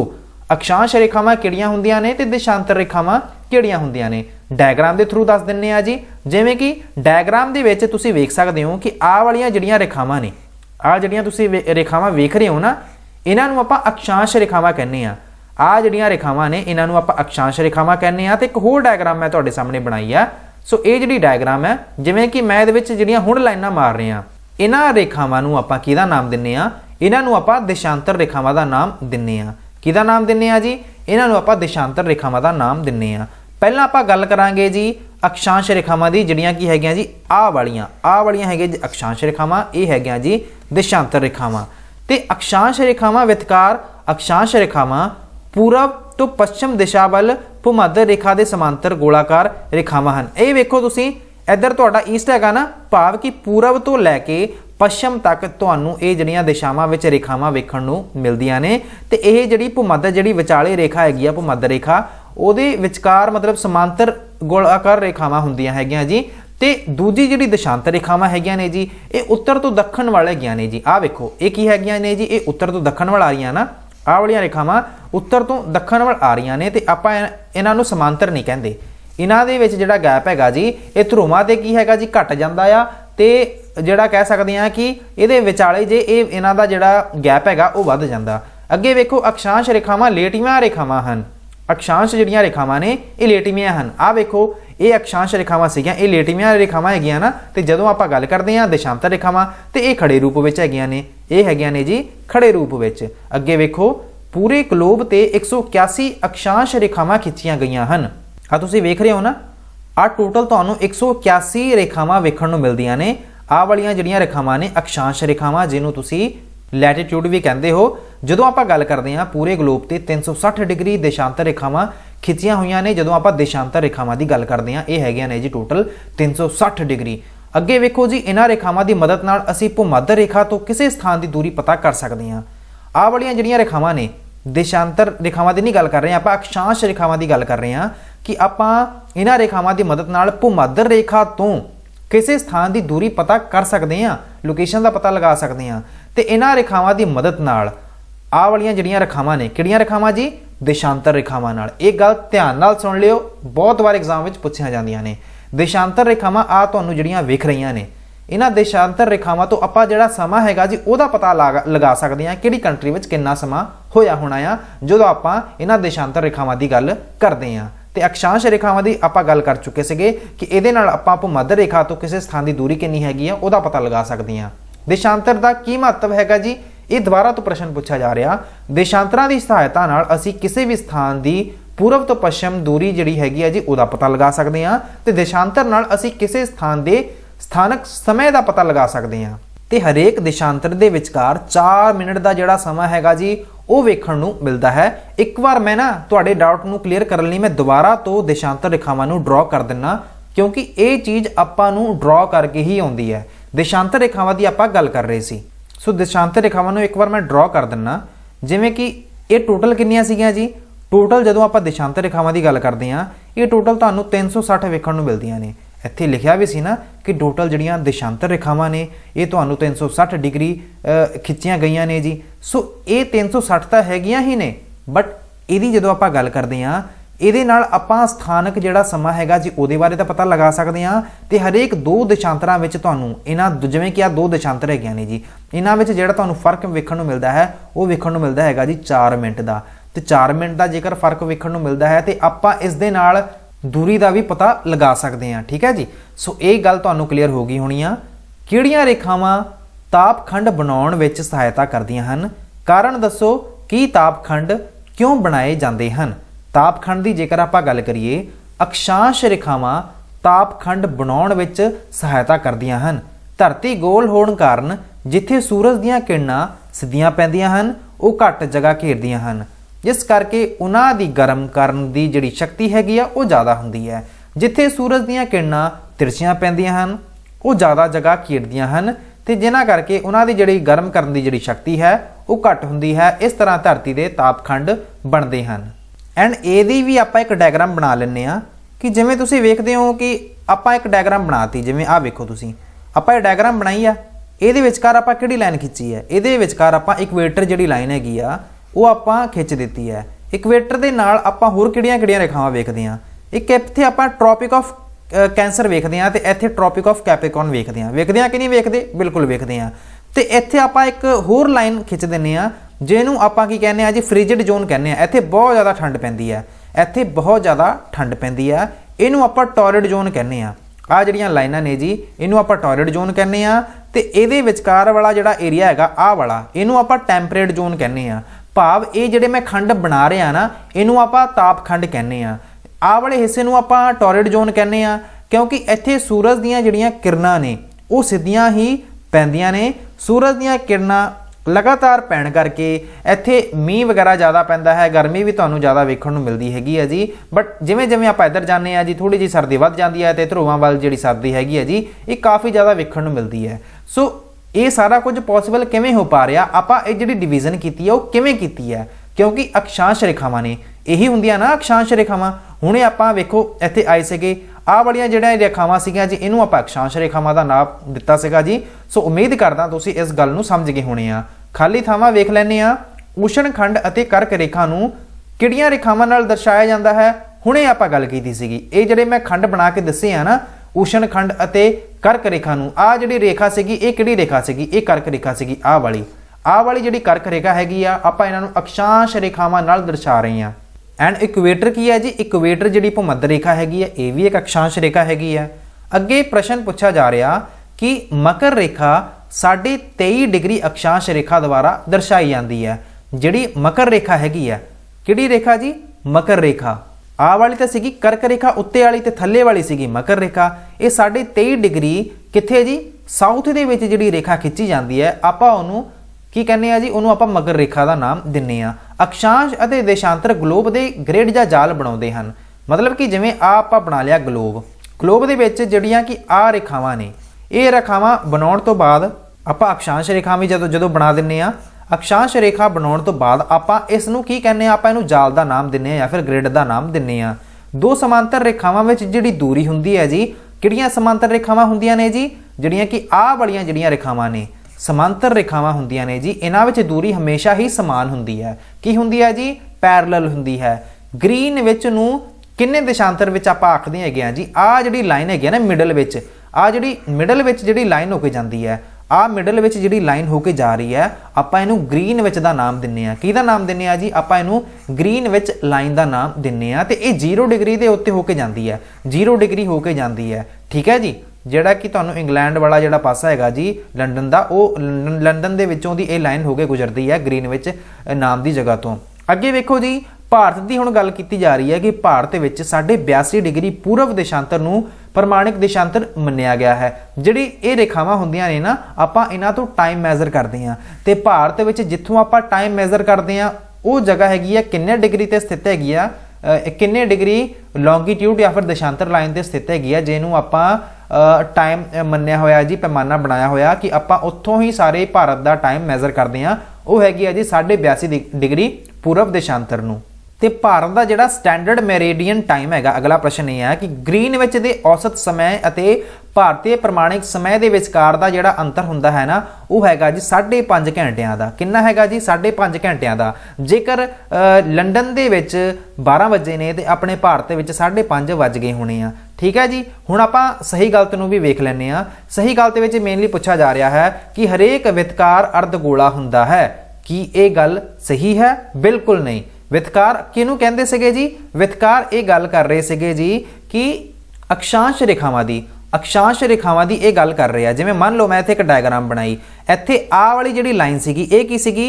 ये सीगी इक्वेटर भूमध्य रेखा। सो भूमध्य रेखा तो अर्धगोला बना रही है बट कि हरेक वितकार अर्धगोला हुंदा है? सो इसदा जवाब हैगा जी बिल्कुल नहीं। अक्षांश रेखावां सारियां ही अर्धगोला नहीं बनाउंदियां। सो ये गल गलत लिखी हुई है, इत्थे टिक भी गलत लगी हुई है। ज्यों-ज्यों ਭੂ-ਮੱਧ ਰੇਖਾ ਤੋਂ ਦੂਰ ਜਾਈਏ ਤੇ ਤਾਪਮਾਨ ਵੱਧਦਾ ਹੈ। ਹੁਣੇ ਆਪਾਂ ਇਸ ਗੱਲ ਨੂੰ ਵੀ ਡਿਸਕਸ ਕੀਤਾ ਸੀਗਾ ਕਿ ਇਹ ਹੈਗੀ ਜੀ ਭੂ-ਮੱਧ ਰੇਖਾ। ਜਿਵੇਂ ਜਿਵੇਂ ਆਪਾਂ ਇਸ ਭੂ-ਮੱਧ ਰੇਖਾ ਤੋਂ ਇੱਧਰ ਆ ਗਏ ਇੱਧਰ ਆ ਗਏ ਇੱਧਰ ਆ ਗਏ ਤੇ ਕੀ ਤਾਪਮਾਨ ਵਧੂਗਾ ਕਿ ਘਟੂਗਾ? ਤਾਪਮਾਨ ਘਟਦਾ ਹੈਗਾ। ਇੱਧਰ ਜਿਵੇਂ ਭੂ-ਮੱਧ ਰੇਖਾ ਤੋਂ ਆਪਾਂ ਇੱਧਰ ਜਾਂਦੇ ਆ ਨਾ, ਜਾਂ ਫਿਰ ਆਪਾਂ ਇੱਧਰ ਨੂੰ ਆਉਂਦੇ ਆ, ਤੇ ਜਿਹੜਾ ਤਾਪਮਾਨ ਹੈਗਾ ਉਹ ਘਟਦਾ ਹੈ, ਨਾ ਕਿ ਵੱਧਦਾ ਹੈ। ਸੋ ਇਹ ਗੱਲ ਵੀ ਇੱਥੇ ਗਲਤ ਲਿਖੀ ਹੋਈ ਹੈ। ਉਸ਼ਣ ਤਾਪਖੰਡ ਕਰਕ ਰੇਖਾ ਅਤੇ ਮਕਰ ਰੇਖਾ ਦੇ ਵਿਚਕਾਰ ਹੁੰਦਾ ਹੈ। ਸੋ ਇਹ ਗੱਲ ਬਿਲਕੁਲ ਹੀ ਠੀਕ ਲਿਖੀ ਹੋਈ ਹੈ। ਇਹ ਗੱਲ ਠੀਕ ਲਿਖੀ ਹੋਈ ਹੈ। ਜਿਵੇਂ ਮੰਨ ਲਓ ਮੈਂ ਇੱਕ ਗਲੋਬ ਦੀ ਡਾਇਗਰਾਮ ਬਣਾਈ ਹੈ। ਸੋ ਇਹ ਕੀ ਬਣਾਤਾ ਜੀ, ਮੈਂ ਭੂ-ਮੱਧ ਰੇਖਾ ਬਣਾ ਦਿੱਤੀ ਹੈ। ਸੋ ਇੱਧਰ ਮੈਂ ਬਣਾਤੀ ਜੀ ਕਰਕ ਰੇਖਾ, ਇਹਦੇ ਵਿੱਚ ਬਣਾਤੀ ਮੈਂ ਮਕਰ ਰੇਖਾ, ਤੇ ਇੱਥੇ ਕੀ ਕਿਹਾ ਜੀ ਇਹਨਾਂ ਨੇ, ਊਸ਼ਣ ਤਾਪਖੰਡ। ਊਸ਼ਣ ਤਾਪਖੰਡ ਇਹਨਾਂ ਦੇ ਵਿਚਕਾਰ ਹੀ ਤੁਹਾਨੂੰ ਵੇਖਣ ਨੂੰ ਮਿਲਦਾ ਹੈਗਾ ਜੀ, ਤੇ ਇਹ ਕਰਕ ਰੇਖਾ ਤੇ ਮਕਰ ਰੇਖਾ ਦੇ ਵਿਚਕਾਰ ਹੀ ਹੁੰਦੀ ਹੈ। ਸੋ ਇਹ ਗੱਲ ਬਿਲਕੁਲ ਠੀਕ ਲਿਖੀ ਹੋਈ ਹੈ। ਸੋ ਆਪਸ਼ਨ ਜਿਹੜੀ ਇਹ ਹੈਗੀ ਹੈ ਜੀ, ਇਹ ਬਿਲਕੁਲ ਸਹੀ ਗੱਲ ਲਿਖੀ ਹੋਈ ਹੈ। ਧਰਤੀ ਪੱਛਮ ਤੋਂ ਪੂਰਬ ਵੱਲ ਘੁੰਮਦੀ ਹੈ। ਸੋ ਇਹ ਗੱਲ ਬਿਲਕੁਲ ਠੀਕ ਹੈ ਜੀ, ਆਪਣੀ ਧਰਤੀ ਪੱਛਮ ਤੋਂ ਪੂਰਬ ਵੱਲ ਘੁੰਮਦੀ ਹੈ। ਇਹ ਚੈਪਟਰ ਖਤਮ ਹੋ ਗਿਆ ਜੀ। ਹੁਣ ਚੱਲਦੇ ਹਾਂ ਜੀ ਆਪਾਂ ਅਗਲੇ ਪਾਠ ਦੇ ਉੱਤੇ। ਅਗਲੇ ਪਾਠ ਦਾ ਨਾਮ ਹੈ ਜੀ ਕਿ ਨਕਸ਼ੇ ਸਾਡੇ ਕਿਵੇਂ ਮਦਦਗਾਰ। ਨਕਸ਼ਾ ਕੀ ਹੈ ਜੀ? ਇੱਕ ਨਕਸ਼ਾ ਪੂਰੀ ਧਰਤੀ ਦਾ ਜਾਂ ਕੁਝ ਕੁ ਭਾਗ ਦਾ ਪੈਮਾਨੇ ਅਨੁਸਾਰ ਪੱਧਰੀ ਸਤ੍ਹਾ ਤੇ ਖਿੱਚਿਆ ਹੋਇਆ ਰੂਪ ਹੈ। ਮੰਨ ਲਓ ਕਿ ਤੁਹਾਡੇ ਸ਼ਹਿਰ ਦਾ ਨਕਸ਼ਾ ਹੈਗਾ ਜੀ, ਜਦੋਂ ਆਪਾਂ ਉਹਨੂੰ ਐਕਚੁਅਲ ਰਿਪਰੈਜ਼ੈਂਟੇਸ਼ਨ ਦੇ ਵਿੱਚ ਆਪਾਂ ਕਾਪੀ ਦੇ ਉੱਤੇ ਡਰਾ ਕਰ ਦਈਏ ਪੈਮਾਨੇ ਦੀ ਮਦਦ ਨਾਲ। ਜਿਵੇਂ ਮੰਨ ਲਓ ਤੁਹਾਡਾ ਸ਼ਹਿਰ ਜਾਂ ਫਿਰ ਤੁਹਾਡਾ ਪਿੰਡ 2-4 ਕਿਲੋਮੀਟਰ ਵਿੱਚ ਫੈਲਿਆ ਹੋਇਆ ਸੀਗਾ, ਤੇ ਆਪਾਂ ਉਹਨਾਂ ਕਿਲੋਮੀਟਰ ਦੀ ਜਿਹੜੀ ਰੇਸ਼ੋ ਹੈਗੀ ਸੀ ਉਹ ਆਪਾਂ ਕਿਸੇ ਕਾਪੀ ਦੇ ਉੱਤੇ ਡਰਾ ਕਰ ਦਿੱਤੀ ਹੈ ਐਕਚੁਅਲ ਫਾਰਮ ਦੇ ਵਿੱਚ, ਤੇ ਆਪਾਂ ਉਹਨੂੰ ਨਕਸ਼ੇ ਦਾ ਨਾਮ ਦਿੰਨੇ ਆ। ਠੀਕ ਹੈ ਜੀ। ਗਲੋਬ ਕੀ ਹੈ? ਧਰਤੀ ਦਾ ਹੂਬਹੂ ਪ੍ਰਤੀਕ ਜਾਂ ਫਿਰ ਧਰਤੀ ਦੇ ਮਾਡਲ ਨੂੰ ਆਪਾਂ ਗਲੋਬ ਦਾ ਨਾਮ ਦਿੰਨੇ ਆ। ਨਕਸ਼ੇ ਅਤੇ ਗਲੋਬ ਵਿੱਚ ਅੰਤਰ ਦੱਸੋ। ਨਕਸ਼ੇ ਅਤੇ ਗਲੋਬ ਵਿੱਚ ਅੰਤਰ ਦੱਸੋ। ਗਲੋਬ ਕੀ ਹੁੰਦਾ ਹੈ ਜੀ? ਗਲੋਬ ਧਰਤੀ ਦਾ ਐਗਜ਼ੈਕਟ ਮਾਡਲ ਹੁੰਦਾ ਹੈ ਤੇ ਧਰਤੀ ਦੀ ਤਰ੍ਹਾਂ ਹੀ ਗੋਲ ਅਤੇ ਝੁਕਿਆ ਹੋਇਆ ਹੁੰਦਾ ਹੈ। ਸੋ ਇਹ ਗੱਲ ਬਿਲਕੁਲ ਠੀਕ ਲਿਖੀ ਹੋਈ ਹੈ। ਤੇ ਜਿਹੜਾ ਨਕਸ਼ਾ ਹੁੰਦਾ ਹੈ ਉਹ ਕੀ ਹੁੰਦਾ ਹੈ ਜੀ? ਨਕਸ਼ਾ ਪੂਰੀ ਧਰਤੀ ਦਾ ਜਾਂ ਫਿਰ ਕੁਝ ਕੁ ਭਾਗਾਂ ਦਾ ਪੈਮਾਨੇ ਅਨੁਸਾਰ ਪੱਧਰੀ ਸਤ੍ਹਾ ਤੇ, ਜਿਵੇਂ ਕਿ ਜਿਹੜਾ ਤਾਂ ਹੈਗਾ ਜੀ ਗਲੋਬ, ਉਹ ਤੁਹਾਨੂੰ ਫਿਜ਼ੀਕਲ ਫਾਰਮ ਵਿੱਚ ਗੋਲ ਟਾਈਪ ਮਿਲ ਜਾਏਗਾ, ਬਟ ਇੱਕ ਜਿਹੜਾ ਨਕਸ਼ਾ ਹੁੰਦਾ ਹੈ ਉਹ ਤਾਂ ਪੀਜ਼ ਵਰਗਾ ਹੀ ਹੁੰਦਾ ਨਾ, ਮਤਲਬ ਪੱਧਰੀ ਸਤ੍ਹਾ ਤੇ ਖਿੱਚਿਆ ਹੋਇਆ ਰੂਪ ਹੁੰਦਾ ਹੈ। ਠੀਕ ਹੈ ਜੀ। ਸੋ ਅੱਗੇ ਵੇਖੋ, ਨਕਸ਼ੇ ਕਿਉਂ ਬਣਾਏ ਗਏ ਹਨ, ਇਹਨਾਂ ਦੀ ਮਹੱਤਤਾ ਦੱਸੋ। ਨਕਸ਼ਿਆਂ ਦੀ ਮਦਦ ਨਾਲ ਅਸੀਂ ਇੱਕ ਥਾਂ ਤੋਂ ਦੂਸਰੇ ਥਾਂ ਤੇ ਜਾ ਸਕਦੇ ਹਾਂ। ਇੱਥੇ ਦੂਸਰੇ ਥਾਂ ਨਾਲੋਂ ਸਮਾਂ, ਸਥਿਤੀ ਅਤੇ ਬੜੀ ਆਸਾਨੀ ਨਾਲ ਆਪਾਂ ਪਤਾ ਕਰ ਸਕਦੇ ਹਾਂ। ਨਕਸ਼ਿਆਂ ਦੀ ਮਹੱਤਤਾ ਦੀ ਜੇਕਰ ਆਪਾਂ ਗੱਲ ਕਰੀਏ, ਨਕਸ਼ੇ ਕਿਸੇ ਸਥਾਨ ਦੀ ਸਥਿਤੀ ਪਤਾ ਕਰਨ ਲਈ ਬਣਾਏ ਜਾਂਦੇ ਹੈਗੇ ਆ। ਨਕਸ਼ੇ ਇੱਕ ਸਥਾਨ ਦੇ ਦੂਸਰੇ ਸਥਾਨ ਤੋਂ ਦੂਰੀ ਅਤੇ ਸਮਾਂ ਪਤਾ ਕਰਨ ਵਿੱਚ ਸਾਡੀ ਸਹਾਇਤਾ ਵੀ ਕਰਦੇ ਆ। ਨਕਸ਼ਿਆਂ ਦੀ ਸਹਾਇਤਾ ਨਾਲ ਅਸੀਂ ਸੜਕਾਂ ਬਾਰੇ, ਨਦੀਆਂ ਬਾਰੇ, ਦਰਿਆ ਬਾਰੇ, ਰੇਲ ਦੇ ਰਸਤੇ ਆਦਿ ਪਤਾ ਕਰ ਸਕਦੇ ਹਾਂ। ਵੱਖ-ਵੱਖ ਨਕਸ਼ਿਆਂ ਦੀ ਸੂਚੀ ਬਣਾਓ। ਨਕਸ਼ੇ ਕਿੰਨੇ ਤਰ੍ਹਾਂ ਦੇ ਹੁੰਦੇ ਨੇ? ਨਕਸ਼ੇ ਕੁਝ ਹੁੰਦੇ ਨੇ ਜੀ ਭੌਤਿਕ ਨਕਸ਼ੇ, ਜਿਨ੍ਹਾਂ ਵਿੱਚ ਤੁਹਾਨੂੰ ਮੇਨਲੀ ਪਰਬਤ ਵਗੈਰਾ, ਮੈਦਾਨੀ ਖੇਤਰ, ਮਾਰੂਥਲੀ ਖੇਤਰ, ਪਠਾਰੀ ਖੇਤਰ ਨੂੰ ਦਰਸਾਇਆ ਜਾਂਦਾ ਹੈ, ਉਹਨੂੰ ਆਪਾਂ ਭੌਤਿਕ ਨਕਸ਼ਿਆਂ ਦਾ ਨਾਮ ਦਿੰਨੇ ਆ। ਦੂਸਰੇ ਨੰਬਰ ਤੇ ਆ ਗਿਆ ਜੀ ਇਤਿਹਾਸਕ ਨਕਸ਼ੇ ਹੋ ਸਕਦੇ ਨੇ, ਵੰਡ ਸੰਬੰਧੀ ਨਕਸ਼ੇ ਹੋ ਸਕਦੇ ਨੇ, ਸਥਲ ਆਕ੍ਰਿਤੀ ਨਕਸ਼ੇ, ਐਟਲਸ ਨਕਸ਼ੇ ਤੇ ਦੀਵਾਰ ਨਕਸ਼ੇ ਤੁਹਾਨੂੰ ਵੇਖਣ ਨੂੰ ਮਿਲਦੇ ਹੈਗੇ ਆ। ਇਹ ਕੁਝ ਤਰ੍ਹਾਂ ਦੀਆਂ ਕਿਸਮਾਂ ਹੈਗੀਆਂ ਨੇ ਜੀ ਨਕਸ਼ੇ ਦੀਆਂ। ਪ੍ਰਮਾਣਿਕ ਚਿੰਨ੍ਹਾਂ ਦੀ ਜੇਕਰ ਆਪਾਂ ਗੱਲ ਕਰੀਏ, ਇਹਦੇ ਬਾਰੇ ਤੁਸੀਂ ਕੀ ਜਾਣਦੇ ਹੋ? ਨਕਸ਼ੇ ਵਿੱਚ ਨਾ ਕੁਝ ਆਪਾਂ ਨੂੰ ਚਿੰਨ੍ਹ ਦਰਸਾਏ ਗਏ ਹੁੰਦੇ ਆ, ਮਤਲਬ ਕਿ ਉਹ ਕੁਝ ਚੀਜ਼ਾਂ ਨੂੰ ਦਰਸਾਉਣ ਲਈ ਵੱਖਰੇ ਵੱਖਰੇ ਚਿੰਨ੍ਹਾਂ ਦੀ ਵਰਤੋਂ ਕੀਤੀ ਜਾਂਦੀ ਹੈ। ਇਹਨਾਂ ਨੂੰ ਆਪਾਂ ਕੀ ਕਹਿੰਦੇ ਆ ਜੀ? ਇਹਨਾਂ ਨੂੰ ਆਪਾਂ ਪ੍ਰਮਾਣਿਕ ਚਿੰਨ੍ਹ ਕਹਿੰਦੇ ਆ। ਤੇ ਪ੍ਰਮਾਣਿਕ ਜਿਹੜੇ ਚਿੰਨ੍ਹ ਹੈਗੇ ਆ, ਇਹਨਾਂ ਦੀ ਵਰਤੋਂ ਨਕਸ਼ਿਆਂ 'ਚ ਹੁੰਦੀ ਹੈ, ਤੇ ਜਿਹਦੇ ਕਰਕੇ ਆਪਾਂ ਇਹਨਾਂ ਪ੍ਰਮਾਣਿਕ ਚਿੰਨ੍ਹਾਂ ਦੀ ਮਦਦ ਨਾਲ ਆਪਾਂ ਬਹੁਤ ਸਾਰੀਆਂ ਚੀਜ਼ਾਂ ਨੂੰ ਚੰਗੇ ਤਰੀਕੇ ਨਾਲ ਸਮਝ ਸਕਦੇ ਹਾਂ। ਜਿਵੇਂ ਕਿ ਇਹ ਸਾਰੇ ਵਿਸ਼ਵ ਦੇ ਵਿੱਚ ਇੱਕ ਅੰਡਰਸਟੈਂਡਿੰਗ ਹੈਗੀ ਆ ਕਿ ਆਪਾਂ ਜੇਕਰ ਪਾਣੀ ਨੂੰ, ਪਰਬਤਾਂ ਨੂੰ ਆਪਾਂ ਨਕਸ਼ਿਆਂ ਵਿੱਚ ਦਰਸਾਵਾਂਗੇ ਤੇ ਕਿਹੜੇ ਰੰਗ ਨਾਲ ਦਰਸਾਵਾਂਗੇ। ਸੋ ਇਹਨਾਂ ਸਾਰੀਆਂ ਹੀ ਗੱਲਾਂ ਨੂੰ ਜਿਵੇਂ ਜਿਵੇਂ ਦਰਸਾਇਆ ਜਾਂਦਾ ਹੈ, ਉਹ ਇੱਕ ਵੱਖਰਾ ਜਿਹਾ ਨਾ ਉੱਥੇ ਇੱਕ ਚਾਰਟ ਟਾਈਪ ਬਣਿਆ ਹੁੰਦਾ ਕਿ ਇਸ ਚਿੰਨ੍ਹ ਨੂੰ ਆਪਾਂ ਕਿਹਦੇ ਨਾਲ ਦਰਸਾ ਰਹੇ ਹਾਂ। ਸੋ ਇਹਨੂੰ ਹੀ ਆਪਾਂ ਪ੍ਰਮਾਣਿਕ ਚਿੰਨ੍ਹ ਦਾ ਨਾਮ ਦਿੰਨੇ ਆ। ਅਗਲਾ ਪ੍ਰਸ਼ਨ ਵੇਖੋ ਜੀ, ਰੰਗਦਾਰ ਨਕਸ਼ਿਆਂ ਵਿੱਚ ਕਿਹੜੇ ਕਿਹੜੇ ਰੰਗਾਂ ਨਾਲ ਹੇਠ ਲਿਖਿਆ ਭੌਤਿਕ ਆਕ੍ਰਿਤੀਆਂ ਦਿਖਾਈਆਂ ਜਾਂਦੀਆਂ ਹਨ?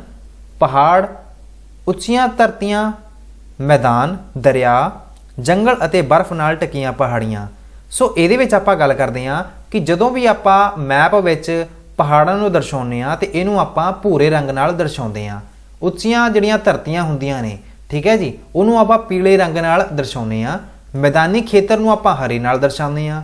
ਦਰਿਆ ਜਿਹੜੇ ਹੁੰਦੇ ਨੇ ਜੀ ਉਹਨਾਂ ਨੂੰ ਆਪਾਂ ਨੀਲੇ ਰੰਗ ਨਾਲ ਦਰਸਾ ਦਿੰਨੇ ਆ, ਜੰਗਲਾਂ ਨੂੰ ਆਪਾਂ ਹਰੇ ਰੰਗ ਨਾਲ ਦਰਸਾਉਂਦੇ ਆ, ਤੇ ਬਰਫ਼ ਨਾਲ ਢਕੇ ਜਿਹੜੇ ਪਹਾੜ ਹੁੰਦੇ ਨੇ ਜਿਵੇਂ ਕਿ ਜਿਹੜੇ ਹਿਮ ਹੁੰਦੇ ਨੇ ਉਹਨਾਂ ਨੂੰ ਆਪਾਂ ਚਿੱਟੇ ਰੰਗ ਨਾਲ ਦਰਸਾਉਂਦੇ ਆ। ਅਗਲਾ ਪ੍ਰਸ਼ਨ ਵੇਖੋ, ਨਕਸ਼ੇ ਵਿੱਚ ਦਿਸ਼ਾ ਦਾ ਕੀ ਉਪਯੋਗ ਕੀਤਾ ਜਾਂਦਾ ਹੈ? ਨਕਸ਼ੇ ਵਿੱਚ ਦਿਖਾਈ ਦਿਸ਼ਾ ਨਾਲ ਸਾਨੂੰ ਇਹ ਜਾਣਕਾਰੀ ਮਿਲਦੀ ਹੈ ਕਿ ਕੋਈ ਸਥਾਨ ਕਿੱਥੇ ਸਥਿਤ ਹੈ। ਨਕਸ਼ੇ ਦੇ ਉੱਪਰਲਾ ਭਾਗ ਉੱਤਰ ਦਿਸ਼ਾ ਹੁੰਦਾ ਹੈ, ਜਿਸ ਨਾਲ ਅਸੀਂ ਬਾਕੀ ਦਿਸ਼ਾਵਾਂ ਦਾ ਅਨੁਮਾਨ ਵੀ ਲਗਾ ਸਕਦੇ ਹਾਂ। ਠੀਕ ਹੈ ਜੀ। ਸੋ ਜਿਵੇਂ ਕਿ ਇਹ ਇੱਥੇ ਇਹਨਾਂ ਨੇ ਕੋਈ ਨਕਸ਼ਾ ਬਣਾਇਆ ਹੋਇਆ ਤੇ ਆਹ ਵਾਲਾ ਜਿਹੜਾ ਹਿੱਸਾ ਹੈਗਾ ਜੀ ਇਹ ਕੀ ਹੋਊਗਾ ਜੀ, ਇਹ ਹੁੰਦਾ ਹੈ ਜੀ ਉੱਤਰ ਦਿਸ਼ਾ। ਸੋ ਇਹਦੇ ਨਾਲ ਆਪਾਂ ਕੀ ਕਰ ਸਕਦੇ ਹਾਂ, ਇਹਦੇ ਨਾਲ ਆਪਾਂ ਅੰਦਾਜ਼ਾ ਲਗਾ ਸਕਦੇ ਹੁੰਦੇ ਹਾਂ ਕਿ ਬਾਕੀ ਜਿਹੜੀਆਂ ਦਿਸ਼ਾਵਾਂ ਨੇ ਜੀ ਉਹ ਕਿੱਥੇ ਹੋਣਗੀਆਂ। ਨਕਸ਼ੇ ਨੂੰ ਪੜ੍ਹਨ ਲਈ ਪੈਮਾਨਾ ਸਾਡੀ ਕੀ ਮਦਦ ਕਰਦਾ ਹੈ? ਸੋ ਨਕਸ਼ੇ ਲਈ ਆਪਾਂ ਨੂੰ ਜਿਹੜਾ ਪੈਮਾਨਾ ਹੈਗਾ, ਜਿਹੜਾ ਸਕੇਲ ਹੈ ਜੀ, ਉਹ ਸਾਡੀ ਕੀ ਹੈਲਪ ਕਰਦਾ ਹੈ? ਸੋ ਇੱਥੇ ਲਿਖਿਆ ਹੋਇਆ ਅਸੀਂ ਨਕਸ਼ੇ ਤੇ ਹਜ਼ਾਰਾਂ ਕਿਲੋਮੀਟਰ ਦੀ ਦੂਰੀ ਤਾਂ ਵਿਖਾ ਨਹੀਂ ਸਕਦੇ। ਜਿਵੇਂ ਹੁਣੇ ਮੈਂ ਤੁਹਾਨੂੰ ਪਿੰਡ ਦੀ ਐਗਜ਼ਾਮਪਲ ਦਿੱਤੀ ਸੀ ਕਿ ਮੰਨ ਲਓ ਤੁਸੀਂ ਆਪਦੇ ਪਿੰਡ ਦਾ ਨਕਸ਼ਾ ਬਣਾ ਲਿਆ, ਸੋ ਤੁਸੀਂ ਇਹ ਤਾਂ ਨਹੀਂ ਵਿਖਾ ਸਕਦੇ ਨਾ, ਤੁਹਾਡਾ ਪਿੰਡ ਤਾਂ ਬਹੁਤ ਵੱਡਾ ਹੋਊਗਾ ਤੇ ਤੁਸੀਂ ਉਹਨੂੰ ਨਕਸ਼ੇ ਤੇ ਕਿਵੇਂ ਵਿਖਾਓਗੇ। ਇਸ ਲਈ ਅਸੀਂ ਇਸ ਨੂੰ ਛੋਟੇ ਪੈਮਾਨੇ ਵਿੱਚ ਬਦਲ ਕੇ ਵਿਖਾਉਂਦੇ ਹਾਂ। ਜਿਵੇਂ ਕਿ ਮੰਨ ਲਓ ਧਰਾਤਲ ਦੀ 1000 ਕਿਲੋਮੀਟਰ ਦੀ ਦੂਰੀ ਨੂੰ ਆਪਾਂ 10 ਸੈਂਟੀਮੀਟਰ ਦੁਆਰਾ ਵਿਖਾ ਸਕਦੇ ਹਾਂ। ਇਸੇ ਤਰ੍ਹਾਂ ਹੀ ਜੋ ਪੈਮਾਨਾ ਬਣੇਗਾ, ਠੀਕ ਹੈ ਜੀ, ਉਹ ਹੋਵੇਗਾ 1 ਸੈਂਟੀਮੀਟਰ = 100 ਕਿਲੋਮੀਟਰ। ਠੀਕ ਹੈ ਜੀ। ਸੋ ਨਕਸ਼ੇ ਵਿੱਚ ਜਿਹੜਾ ਸੰਕੇਤ ਦਾ ਕੀ ਮਹੱਤਵ ਹੈ? ਨਕਸ਼ਿਆਂ ਵਿੱਚ ਸੜਕਾਂ, ਰੇਲ ਮਾਰਗਾਂ, ਨਗਰਾਂ ਆਦਿ ਨੂੰ ਉਹਨਾਂ ਦੇ ਅਸਲੀ ਆਕਾਰ ਵਿੱਚ ਨਹੀਂ ਦਿਖਾਇਆ ਜਾ ਸਕਦਾ। ਇਹਨਾਂ ਨੂੰ ਦਿਖਾਉਣ ਲਈ ਸੰਕੇਤਾਂ ਦੀ ਵਰਤੋਂ ਕੀਤੀ ਜਾਂਦੀ ਹੈ, ਜਿਨ੍ਹਾਂ ਸੰਕੇਤਾਂ ਨੂੰ ਦੇਖ ਕੇ ਅਸੀਂ ਵੱਖ-ਵੱਖ ਸੜਕਾਂ ਅਤੇ ਸਥਾਨਾਂ ਦੀ ਜਿਹੜੀ ਸਥਿਤੀ ਹੈਗੀ ਆ ਉਹਦੇ ਬਾਰੇ ਪਤਾ ਲਗਾ ਸਕਦੇ ਹਾਂ। ਸੋ ਨਕਸ਼ਿਆਂ ਵਿੱਚ ਨਕਸ਼ਾ ਸੰਕੇਤ ਦਾ ਇਹੀ ਤੁਹਾਡਾ ਮੇਨ ਮਹੱਤਵ ਵੇਖਣ ਨੂੰ ਮਿਲਦਾ ਹੈ। ਤੇ ਹੁਣ ਇਹ ਜਿਹੜਾ ਪਾਠ ਹੈਗਾ ਜੀ ਕਾਫੀ ਛੋਟਾ ਪਾਠ ਸੀ, ਇਹ ਵੀ ਖਤਮ ਹੋ ਗਿਆ ਹੈ। ਤੇ ਹੁਣ ਆਪਾਂ ਚੱਲਦੇ ਹਾਂ ਜੀ ਅਗਲੇ ਪਾਠ ਦੇ ਉੱਤੇ। ਇਸ ਪਾਠ ਦਾ ਨਾਮ ਹੈ ਜੀ ਧਰਤੀ ਦੇ ਪਰਿਮੰਡਲ। ਮੰਡਲ ਆਪਾਂ ਆਖਦੇ ਕਿਹਨੂੰ ਹੈ? ਪਹਿਲਾਂ ਤਾਂ ਆਪਾਂ ਵੇਖਦੇ ਹਾਂ ਕਿ ਜਿਹੜਾ ਥਲ ਮੰਡਲ ਹੈਗਾ, ਥਲ ਮੰਡਲ ਆਪਾਂ ਕਿਸ ਨੂੰ ਆਖਦੇ ਹਨ? ਥਲ ਮੰਡਲ ਤੋਂ ਭਾਵ ਧਰਤੀ ਦੇ ਭੂਮੀ ਵਾਲੇ ਭਾਗ ਤੋਂ ਹੈ, ਜਿਸ ਵਿੱਚ ਉੱਚੇ ਪਰਬਤ, ਡੂੰਘੀਆਂ ਘਾਟੀਆਂ, ਵਿਸ਼ਾਲ ਮੈਦਾਨ ਅਤੇ ਪਠਾਰ ਸ਼ਾਮਿਲ ਹਨ। ਉਹਨਾਂ ਨੂੰ ਆਪਾਂ ਕੀ ਕਹਿੰਦੇ ਆ ਜੀ? ਉਹਨਾਂ ਨੂੰ ਆਪਾਂ ਥਲ ਮੰਡਲ ਕਹਿੰਦੇ ਆ। ਭਾਵ ਕਿ ਧਰਤੀ ਦੇ ਉੱਤੇ ਜਿੰਨੇ ਵੀ ਤੁਹਾਨੂੰ ਪਰਬਤ ਵੇਖਣ ਨੂੰ ਮਿਲ ਰਹੇ ਨੇ, ਪਰਬਤ ਦੇ ਨਾਲ ਤੁਹਾਨੂੰ ਡੂੰਘੀਆਂ ਘਾਟੀਆਂ ਜਿਹੜੀਆਂ ਹੁੰਦੀਆਂ ਨੇ ਜੀ, ਵੈਲੀਜ਼ ਹੁੰਦੀਆਂ ਨੇ, ਵਿਸ਼ਾਲ ਵੱਡੇ ਜਿਹੜੇ ਪਲੇਨੀ ਮੈਦਾਨੀ ਖੇਤਰ ਹੁੰਦੇ ਨੇ, ਪਠਾਰ ਜਿਹੜੇ ਹੁੰਦੇ ਨੇ, ਪਠਾਰੀ ਖੇਤਰ, ਉਹਨਾਂ ਨੂੰ ਤੁਸੀਂ ਥਲ ਮੰਡਲ ਦਾ ਨਾਮ ਦਿੰਦੇ ਹੋ। ਧਰਤੀ ਦੇ ਪ੍ਰਮੁੱਖ ਭੂ ਰੂਪਾਂ ਦੇ ਨਾਮ ਲਿਖੋ। ਵੈਸੇ ਤਾਂ ਕਾਫੀ ਸਾਰੇ ਹੁੰਦੇ ਨੇ, ਬਟ ਆਪਾਂ ਮੇਨ ਪਹਾੜ ਜਿਹੜੇ ਹੁੰਦੇ ਨੇ, ਪਰਬਤ ਹੋ ਗਏ ਜੀ, ਮੈਦਾਨੀ ਖੇਤਰ ਹੋ ਗਏ ਜੀ, ਕੁਝ ਮਾਰੂਥਲੀ ਖੇਤਰ ਵਗੈਰਾ ਵੀ ਹੁੰਦੇ ਆ। ਸੋ ਇਹਨਾਂ ਨੂੰ ਆਪਾਂ ਭੂ ਰੂਪਾਂ ਦਾ ਨਾਮ ਦਿੰਨੇ ਆ। ਪਰਬਤ ਲੜੀ ਕਿਸ ਨੂੰ ਆਖਦੇ ਹਨ? ਪਹਾੜਾਂ ਦੇ ਉਹ ਥਲ ਰੂਪ ਜੋ ਆਪਣੇ ਆਲੇ ਦੁਆਲੇ ਸਥਲ ਤੋਂ ਉੱਚੇ, ਵੱਖੀਆਂ ਤੋਂ ਢਲਾਣਦਾਰ ਅਤੇ ਉੱਪਰਲੇ ਸਿਰਿਆਂ ਤੋਂ ਤਿਕੋਣੇ ਹੁੰਦੇ ਹਨ। ਇਹ ਆਮ ਕਰਕੇ ਧਰਤੀ ਤੇ ਇੱਕ ਲੜੀ ਦੇ ਰੂਪ ਵਿੱਚ ਹੁੰਦੇ ਹਨ। ਇਹਨਾਂ ਨੂੰ ਆਪਾਂ ਪਰਬਤ ਲੜੀ ਕਹਿੰਦੇ ਹੈਗੇ ਆ। ਪਰਬਤ ਲੜੀਆਂ ਵਿੱਚ ਕਾਫੀ ਸਾਰੀਆਂ ਪਰਬਤ ਦੀਆਂ ਰੇਂਜਸ ਆ ਜਾਂਦੀਆਂ ਨੇ। ਵੈਸੇ ਤਾਂ ਜੇਕਰ ਆਪਾਂ ਪਰਬਤ ਦੀ ਗੱਲ ਕਰੀਏ, ਪਰਬਤ ਜਿਹੜੇ ਹੁੰਦੇ ਨੇ ਜੀ ਇੱਥੋਂ ਕੀ ਹੁੰਦੇ ਨੇ ਜੀ, ਥੋੜੇ ਜਿਹੇ ਪੱਧਰੇ ਟਾਈਪ ਹੁੰਦੇ ਨੇ ਤੇ ਉੱਥੋਂ ਥੋੜੇ ਜਿਹੇ ਤਿਕੋਨੇ ਹੁੰਦੇ ਆ। ਮਤਲਬ ਪਰਬਤ ਲੜੀਆਂ ਤਾਂ ਕਾਫੀ ਸਾਰੇ ਜਿਹੜੇ ਪਰਬਤ ਹੈਗੇ ਜੀ ਉਹਨਾਂ ਦੀ ਆਪਾਂ ਗੱਲ ਕਰਦੇ ਹਾਂ, ਬਟ ਆਪਾਂ ਇੱਕ ਪਰਬਤ ਦੀ ਗੱਲ ਕਰੀਏ ਤੇ ਕੁਝ ਇਸ ਤਰ੍ਹਾਂ ਦਾ ਪਰਬਤ ਤੁਹਾਨੂੰ ਵੇਖਣ ਨੂੰ ਮਿਲਦਾ ਹੈ। ਅੱਗੇ ਵੇਖੋ ਜੀ, ਵਾਯੂਮੰਡਲ ਜੀਵਨ ਪ੍ਰਣਾਲੀ ਨੂੰ ਜਿਉਣ ਵਿੱਚ ਕਿਵੇਂ ਸਹਾਇਤਾ ਕਰਦਾ ਹੈ? ਸੋ ਵਾਯੂਮੰਡਲ ਦੀ ਜੇਕਰ ਆਪਾਂ ਗੱਲ ਕਰੀਏ, ਵਾਯੂਮੰਡਲ ਤੋਂ ਆਪਾਂ ਨੂੰ ਕੀ ਮਿਲਦੀ ਹੈ ਜੀ? ਆਕਸੀਜਨ ਗੈਸ ਮਿਲਦੀ ਹੈ, ਜਿਹਦੇ ਨਾਲ ਆਪਾਂ ਸਾਹ ਲੈਂਦੇ ਆ। ਸੋ ਵਾਯੂਮੰਡਲ ਵਿਚਲੀ ਜਿਹੜੀ ਨਾਈਟ੍ਰੋਜਨ ਜਿਹੜੀ ਗੈਸ ਹੈਗੀ ਹੈ ਜੀ, ਸਜੀਵਾਂ ਦੇ ਵਧਣ ਫੁੱਲਣ ਵਿੱਚ ਸਹਾਇਤਾ ਕਰਦੀ ਹੈਗੀ ਆ। ਨਾਈਟ੍ਰੋਜਨ ਗੈਸ ਆਪਣੇ ਜੀਵਾਂ ਲਈ, ਜਿਹੜੇ ਆਪਣੇ ਲਿਵਿੰਗ ਆਰਗੈਨਿਜ਼ਮ ਨੇ ਜੀ, ਉਹਨਾਂ ਲਈ ਕਾਫੀ ਜ਼ਿਆਦਾ ਜਿਹੜੀ ਇੰਪੋਰਟੈਂਟ ਜਿਹੜੀ ਗੈਸ ਹੈਗੀ ਆ, ਇਹਨੂੰ ਆਪਾਂ ਨਾਈਟ੍ਰੋਜਨ ਦਾ ਨਾਮ ਦਿੱਤਾ ਹੋਇਆ। ਇਹ ਬਹੁਤ ਜ਼ਿਆਦਾ ਜ਼ਰੂਰੀ ਹੈਗੀ ਆ। ਐਂਡ ਜੇਕਰ ਆਪਾਂ ਗੱਲ ਕਰੀਏ, ਵਾਯੂਮੰਡਲ ਤੋਂ ਕਾਰਬਨ ਡਾਈਆਕਸਾਈਡ ਗੈਸ ਲੈ ਕੇ ਪੌਦੇ ਆਪਣਾ ਭੋਜਨ ਬਣਾਉਂਦੇ ਹੈਗੇ ਆ। ਜੇਕਰ ਆਪਾਂ ਗੱਲ ਕਰੀਏ, ਵਾਯੂਮੰਡਲ ਦੇ ਵਿੱਚ ਹੀ ਜਿਹੜੀ ਕਾਰਬਨ ਡਾਈਆਕਸਾਈਡ ਹੁੰਦੀ ਆ, ਉਹਨੂੰ ਪ੍ਰਾਪਤ ਕਰਕੇ ਜਿਹੜੇ ਭੋਜਨ ਨੇ ਜੀ, ਆਪਦਾ ਫੂਡ ਹੈਗਾ ਜੀ, ਉਹ ਬਣਾਉਂਦੇ ਆ। ਜੇਕਰ ਆਪਾਂ ਗੱਲ ਕਰੀਏ, ਮੇਜ਼ ਭੂ-ਰੂਪ ਕਿਸ ਨੂੰ ਅਤੇ ਕਿਉਂ ਆਖਦੇ ਹਨ?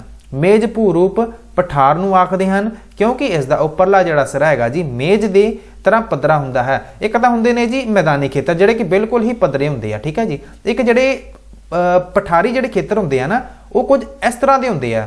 ਮਤਲਬ ਕਿ ਪਰਬਤ ਦੀ ਜਦੋਂ ਆਪਾਂ ਗੱਲ ਕਰਦੇ ਹਾਂ, ਕੁਝ ਪਰਬਤ ਤਾਂ ਇਸ ਤਰ੍ਹਾਂ ਹੁੰਦੇ ਆ, ਬਟ ਜਿਹੜੇ ਤੁਹਾਡੇ ਪਠਾਰ ਹੈਗੇ ਆ ਨਾ, ਕੁਝ ਇਸ ਤਰ੍ਹਾਂ ਦੇ ਹੁੰਦੇ ਆ। ਠੀਕ ਹੈ ਜੀ। ਮਤਲਬ ਇਹ ਕਾਫੀ ਜ਼ਿਆਦਾ ਉੱਚੇ ਹੁੰਦੇ ਆ ਤੇ ਆਪਾਂ ਇਹਨਾਂ ਨੂੰ ਕੀ ਕਹਿੰਦੇ ਆ ਜੀ? ਆਪਾਂ ਇਹਨਾਂ ਨੂੰ ਪਠਾਰ ਕਹਿੰਦੇ ਆ। ਸੋ ਇਹੀ ਪੁੱਛਿਆ ਜਾ ਰਿਹਾ ਨਾ, ਕਿਉਂਕਿ ਇਸਦਾ ਜਿਹੜਾ ਉੱਪਰਲਾ ਜਿਹੜਾ ਸਿਰਾ ਹੁੰਦਾ ਉਹ ਮੇਜ਼ ਦੀ ਤਰ੍ਹਾਂ ਪੱਧਰਾ ਹੁੰਦਾ ਹੈ, ਜਿਹਦੇ ਕਰਕੇ ਆਪਾਂ ਇਹਨੂੰ ਮੇਜ਼ ਭੂ-ਰੂਪ ਪਠਾਰ ਨੂੰ ਆਖਦੇ ਹੈਗੇ ਆ।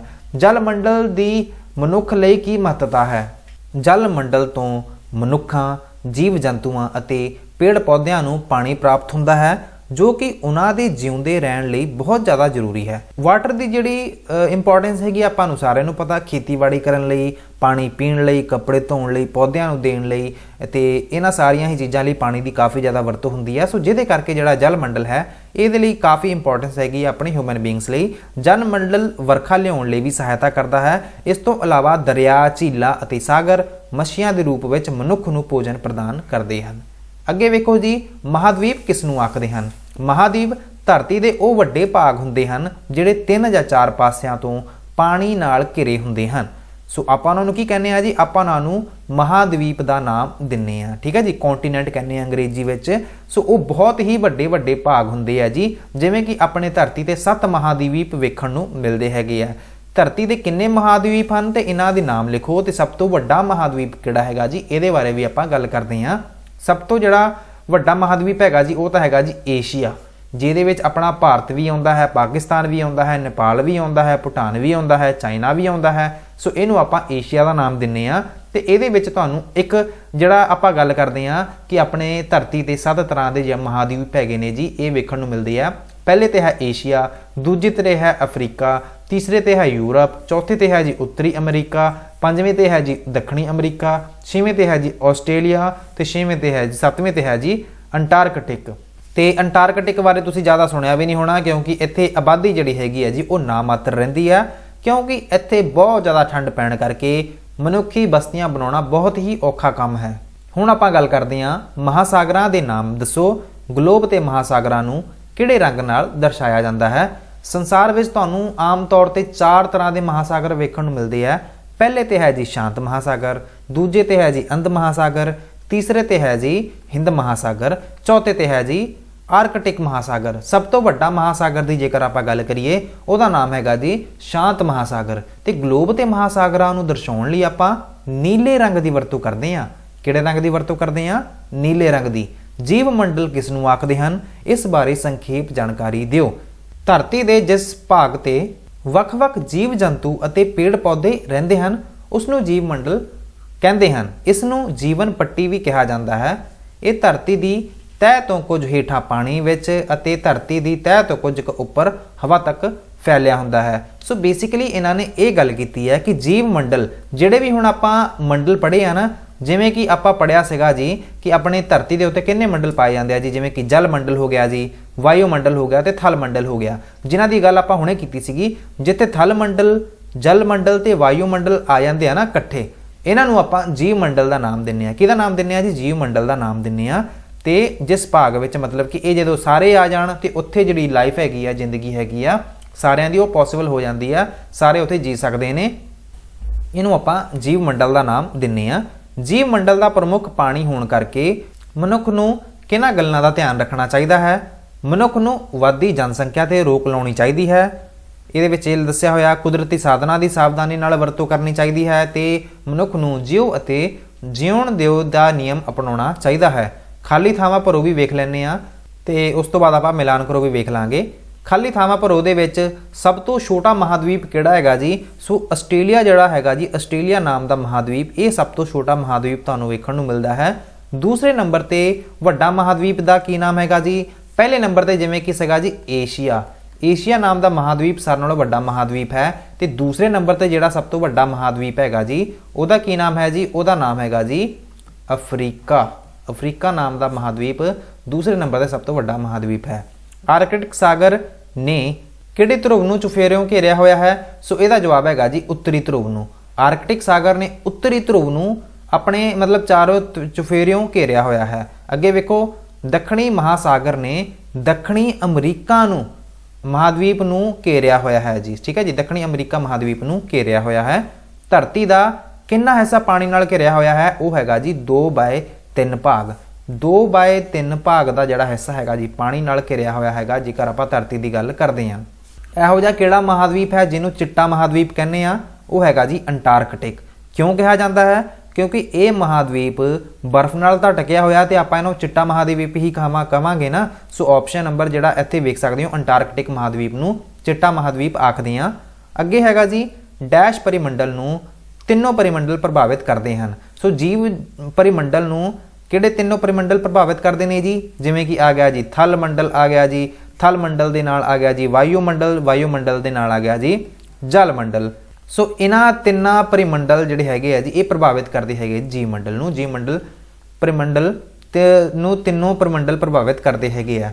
ਸੋ ਇਸ ਤੋਂ ਬਾਅਦ ਆਪਾਂ ਵੇਖ ਲੈਂਦੇ ਆ ਜੀ ਹੇਠ ਲਿਖੇ ਸ਼ਬਦਾਂ ਦਾ ਸਹੀ ਮਿਲਾਨ ਕਰੋ। ਸਹੀ ਮਿਲਾਨ ਦੀ ਆਪਾਂ ਗੱਲ ਕਰਦੇ ਆ ਜੀ। ਮਹਾਦਵੀਪ ਕੀ ਹੈਗਾ ਜੀ? ਇੱਥੇ ਅੰਟਾਰਕਟਿਕ ਮਹਾਦਵੀਪ ਹੈਗਾ ਜੀ, ਭੂ-ਰੂਪ ਪਠਾਰ ਜੀਵਨ ਜੀਵ ਮੰਡਲ ਤੇ ਵਿੱਚ ਹੀ ਪੋਸੀਬਲ ਹੈਗਾ ਮਹਾਸਾਗਰ। ਇੱਕ ਆਰਕਟਿਕ ਕੀ ਹੈਗਾ ਜੀ? ਇਹ ਮਹਾਸਾਗਰ ਹੈ। ਕਈ ਵਾਰ ਕਨਫਿਊਜ਼ਨ ਹੋ ਜਾਂਦੀ ਹੈ, ਜਿਵੇਂ ਕਿ ਅੰਟਾਰਕਟਿਕ ਨੂੰ ਆਪਾਂ ਮਹਾਸਾਗਰ ਲਗਾ ਦਿੰਦੇ ਆ, ਬਟ ਮਹਾਦਵੀਪ ਹੈਗਾ ਜੀ ਅੰਟਾਰਕਟਿਕ, ਮਹਾਸਾਗਰ ਹੈਗਾ ਜੀ ਆਰਕਟਿਕ। ਜੀਵਨ ਸੰਭਵ ਹੈਗਾ ਜੀਵ ਮੰਡਲ ਦੇ ਉੱਤੇ, ਭੂ-ਰੂਪ ਹੈਗਾ ਜੀ ਪਠਾਰ। ਤੇ ਇਸ ਦੇ ਨਾਲ ਹੀ ਆਪਾਂ ਚੱਲਦੇ ਹਾਂ ਜੀ ਅੱਜ ਦੇ ਲਾਸਟ ਪ੍ਰਸ਼ਨ ਤੇ ਇਸ ਦੇ ਨਾਲ ਹੀ ਆਪਣੀ 6ਵੀਂ ਕਲਾਸ ਦੀ ਜਿਓਗ੍ਰਾਫੀ ਦੀ ਜਿਹੜੀ ਜਿਓਗ੍ਰਾਫੀ ਹੈਗੀ ਹੈ ਜੀ ਉਹ ਕੰਪਲੀਟ ਹੋ ਜਾਣੀ ਆ। 6ਵੇਂ ਪਾਠ ਵਿੱਚ ਆਪਾਂ ਗੱਲ ਕਰਾਂਗੇ ਜੀ ਭਾਰਤ ਦੀ। ਸਾਡਾ ਭਾਰਤ ਸੰਸਾਰ ਵਿੱਚ ਕਿਹੜੀ ਅਕਸ਼ਾਂਸ਼ ਰੇਖਾ ਭਾਰਤ ਨੂੰ ਦੋ ਹਿੱਸਿਆਂ ਵਿੱਚ ਵੰਡਦੀ ਹੈ? ਉਹਨਾਂ ਦੋ ਹਿੱਸਿਆਂ ਦੇ ਨਾਮ ਦੱਸੋ। ਕਰਕ ਰੇਖਾ ਭਾਰਤ ਨੂੰ ਦੋ ਬਰਾਬਰ ਹਿੱਸਿਆਂ ਵਿੱਚ ਵੰਡਦੀ ਹੈ। ਦੱਖਣੀ ਹਿੱਸੇ ਨੂੰ ਊਸ਼ਣ ਖੰਡੀ ਕਹਿੰਦੇ ਆਪਾਂ ਅਤੇ ਉੱਤਰੀ ਹਿੱਸੇ ਨੂੰ ਆਪਾਂ ਉਪ ਊਸ਼ਣ ਖੰਡੀ ਦਾ ਨਾਮ ਦਿੰਨੇ ਆ। ਠੀਕ ਹੈ ਜੀ। ਕਿਹੜੀ ਅਕਸ਼ਾਂਸ਼ ਰੇਖਾ ਬਣਦੀ ਹੈ ਜੀ? ਕਰਕ ਰੇਖਾ ਭਾਰਤ ਨੂੰ ਦੋ ਹਿੱਸਿਆਂ ਵਿੱਚ ਵੰਡਦੀ ਹੈ। ਭਾਰਤ ਦੇ ਗੁਆਂਢੀ ਦੇਸ਼ਾਂ ਦੇ ਨਾਮ ਵੀ ਤੁਹਾਨੂੰ ਪਤਾ ਹੋਣੇ ਚਾਹੀਦੇ ਆ ਜੀ। ਭਾਰਤ ਦੇ ਜਿਹੜੇ ਗੁਆਂਢੀ ਦੇਸ਼ ਨੇ ਉਹ ਹੈਗੇ ਆ ਜੀ ਪਾਕਿਸਤਾਨ। ਵੈਸੇ ਗੁਆਂਢੀ ਦੇਸ਼ ਹੁੰਦੇ ਕਿਹੜੇ ਆ ਜੀ? ਗੁਆਂਢੀ ਦੇਸ਼ ਆਪਾਂ ਉਹਨਾਂ ਨੂੰ ਕਹਿੰਦੇ ਆ ਭਾਰਤ ਦੀ ਹੱਦ ਜਿਨ੍ਹਾਂ ਦੇਸ਼ਾਂ ਨਾਲ ਲੱਗਦੀ ਹੈਗੀ ਆ ਭਾਰਤ ਦੀ। ਠੀਕ ਹੈ ਜੀ। ਭਾਰਤ ਦੀ ਹੱਦ ਜਿਹੜੀ ਹੈਗੀ ਆ ਬਾਰਡਰ ਦੀ ਆਪਾਂ ਗੱਲ ਕਰ ਰਹੇ ਆ, ਸਰਹੱਦ ਜਿਹੜੀ ਹੈਗੀ ਆ ਜਿਨ੍ਹਾਂ ਦੇਸ਼ਾਂ ਨਾਲ ਲੱਗਦੀ ਹੈ ਉਹਨਾਂ ਨੂੰ ਆਪਾਂ ਗੁਆਂਢੀ ਦੇਸ਼ ਦਾ ਨਾਮ ਦਿੰਨੇ ਆ। ਉਹ ਹੈਗਾ ਜੀ ਪਾਕਿਸਤਾਨ, ਅਫਗਾਨਿਸਤਾਨ, ਚੀਨ, ਨੇਪਾਲ, ਭੂਟਾਨ, ਬੰਗਲਾਦੇਸ਼, ਸ਼੍ਰੀਲੰਕਾ, ਮਿਆਂਮਾਰ। ਇਹਨਾਂ ਦੇ ਵਿੱਚ ਜਿਹੜੇ ਆਪਣੇ 7 ਜਿਹੜੇ ਰਾਜ ਹੈਗੇ ਆ, 7 ਕਹਿ ਸਕਦੇ ਆ ਕੰਟਰੀਜ਼ ਹੈਗੀਆਂ ਨੇ। ਇਹਨਾਂ ਦੀਆਂ ਹੱਦਾਂ ਤਾਂ ਲੱਗਦੀਆਂ ਨੇ ਭਾਰਤ ਨਾਲ, ਬਟ ਸ਼੍ਰੀਲੰਕਾ ਨੂੰ ਨਹੀਂ ਲੱਗਦੀਆਂ। ਮਤਲਬ ਕਿ ਆਪਾਂ ਇੱਥੇ ਨੇਬਰਿੰਗ ਕੰਟਰੀ ਦੀ ਗੱਲ ਕਰ ਰਹੇ ਸੀਗੇ, ਗੁਆਂਢੀ ਦੇਸ਼ਾਂ ਦੀ। ਸੋ ਇੱਥੇ ਸ਼੍ਰੀਲੰਕਾ ਨੂੰ ਛੱਡ ਕੇ ਬਾਕੀ ਸਾਰਿਆਂ ਦੀਆਂ ਜਿਹੜੀਆਂ ਹੱਦਾਂ ਨੇ ਉਹ ਲੱਗਦੀਆਂ ਨੇ ਭਾਰਤ ਨਾਲ। ਅਦਰਵਾਈਜ਼ ਇਹ ਸਾਰੀਆਂ ਜਿਹੜੀਆਂ ਕੰਟਰੀਜ਼ ਨੇ 8 ਦੀਆਂ 8 ਕੰਟਰੀ ਇਹ ਆਪਣੇ ਭਾਰਤ ਦੇ ਗੁਆਂਢੀ ਦੇਸ਼ ਹੈਗੇ ਆ, ਨੇਬਰਿੰਗ ਕੰਟਰੀਜ਼ ਹੈਗੀਆਂ ਨੇ।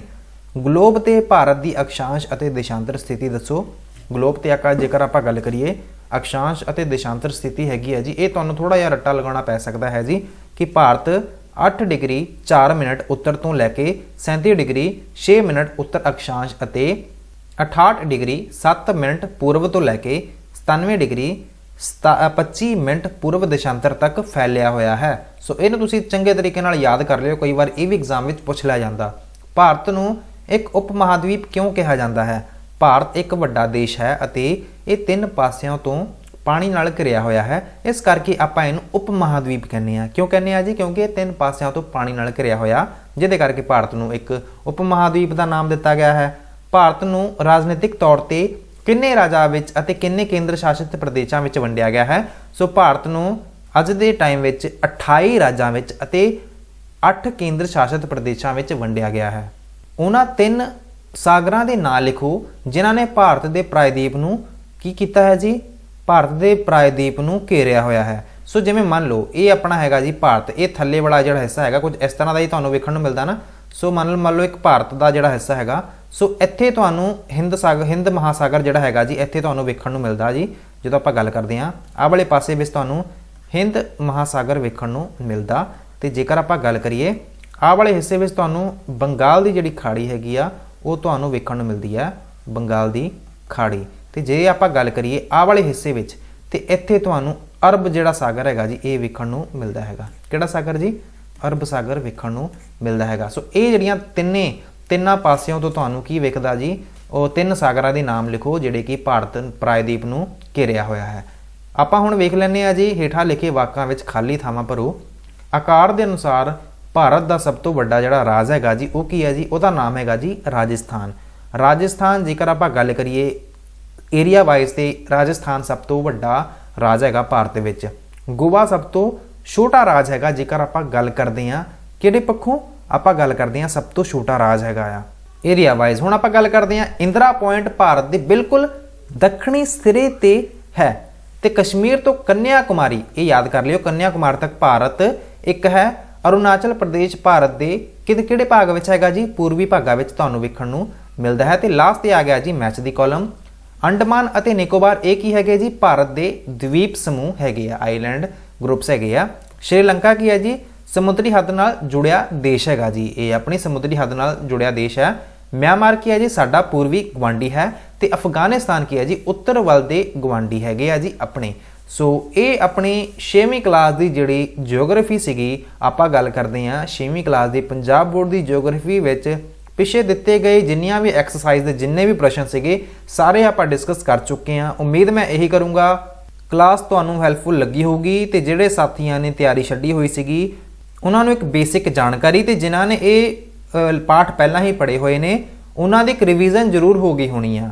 ਸੋ ਦੋਸਤੋ, ਜੇਕਰ ਤੁਹਾਨੂੰ ਸੈਸ਼ਨ ਪਸੰਦ ਆਇਆ ਹੋਵੇ ਤਾਂ ਇਸ ਵੀਡੀਓ ਨੂੰ ਆਪਦੇ ਦੋਸਤਾਂ ਤੱਕ ਸ਼ੇਅਰ ਕਰੋ। ਚੈਨਲ ਨੂੰ ਸਬਸਕ੍ਰਾਈਬ ਜੇਕਰ ਤੁਸੀਂ ਹਜੇ ਵੀ ਨਹੀਂ ਕੀਤਾ ਹੈ ਤੇ ਸਬਸਕ੍ਰਾਈਬ ਬਟਨ ਤੇ ਜ਼ਰੂਰ ਪ੍ਰੈਸ ਕਰੋ। ਵੀਡੀਓ ਨੂੰ ਲਾਈਕ ਕਰੋ ਐਂਡ ਕਮੈਂਟ ਕਰਕੇ ਮੇਰਾ ਮੋਟੀਵੇਸ਼ਨ ਲੈਵਲ ਇਨਕਰੀਜ਼ ਕਰੋ। ਸੋ ਇਸ ਦੇ ਨਾਲ ਹੀ ਵੀਡੀਓ ਨੂੰ ਕਰਦੇ ਹਾਂ ਖਤਮ। Thank you so much for watching. God bless you all.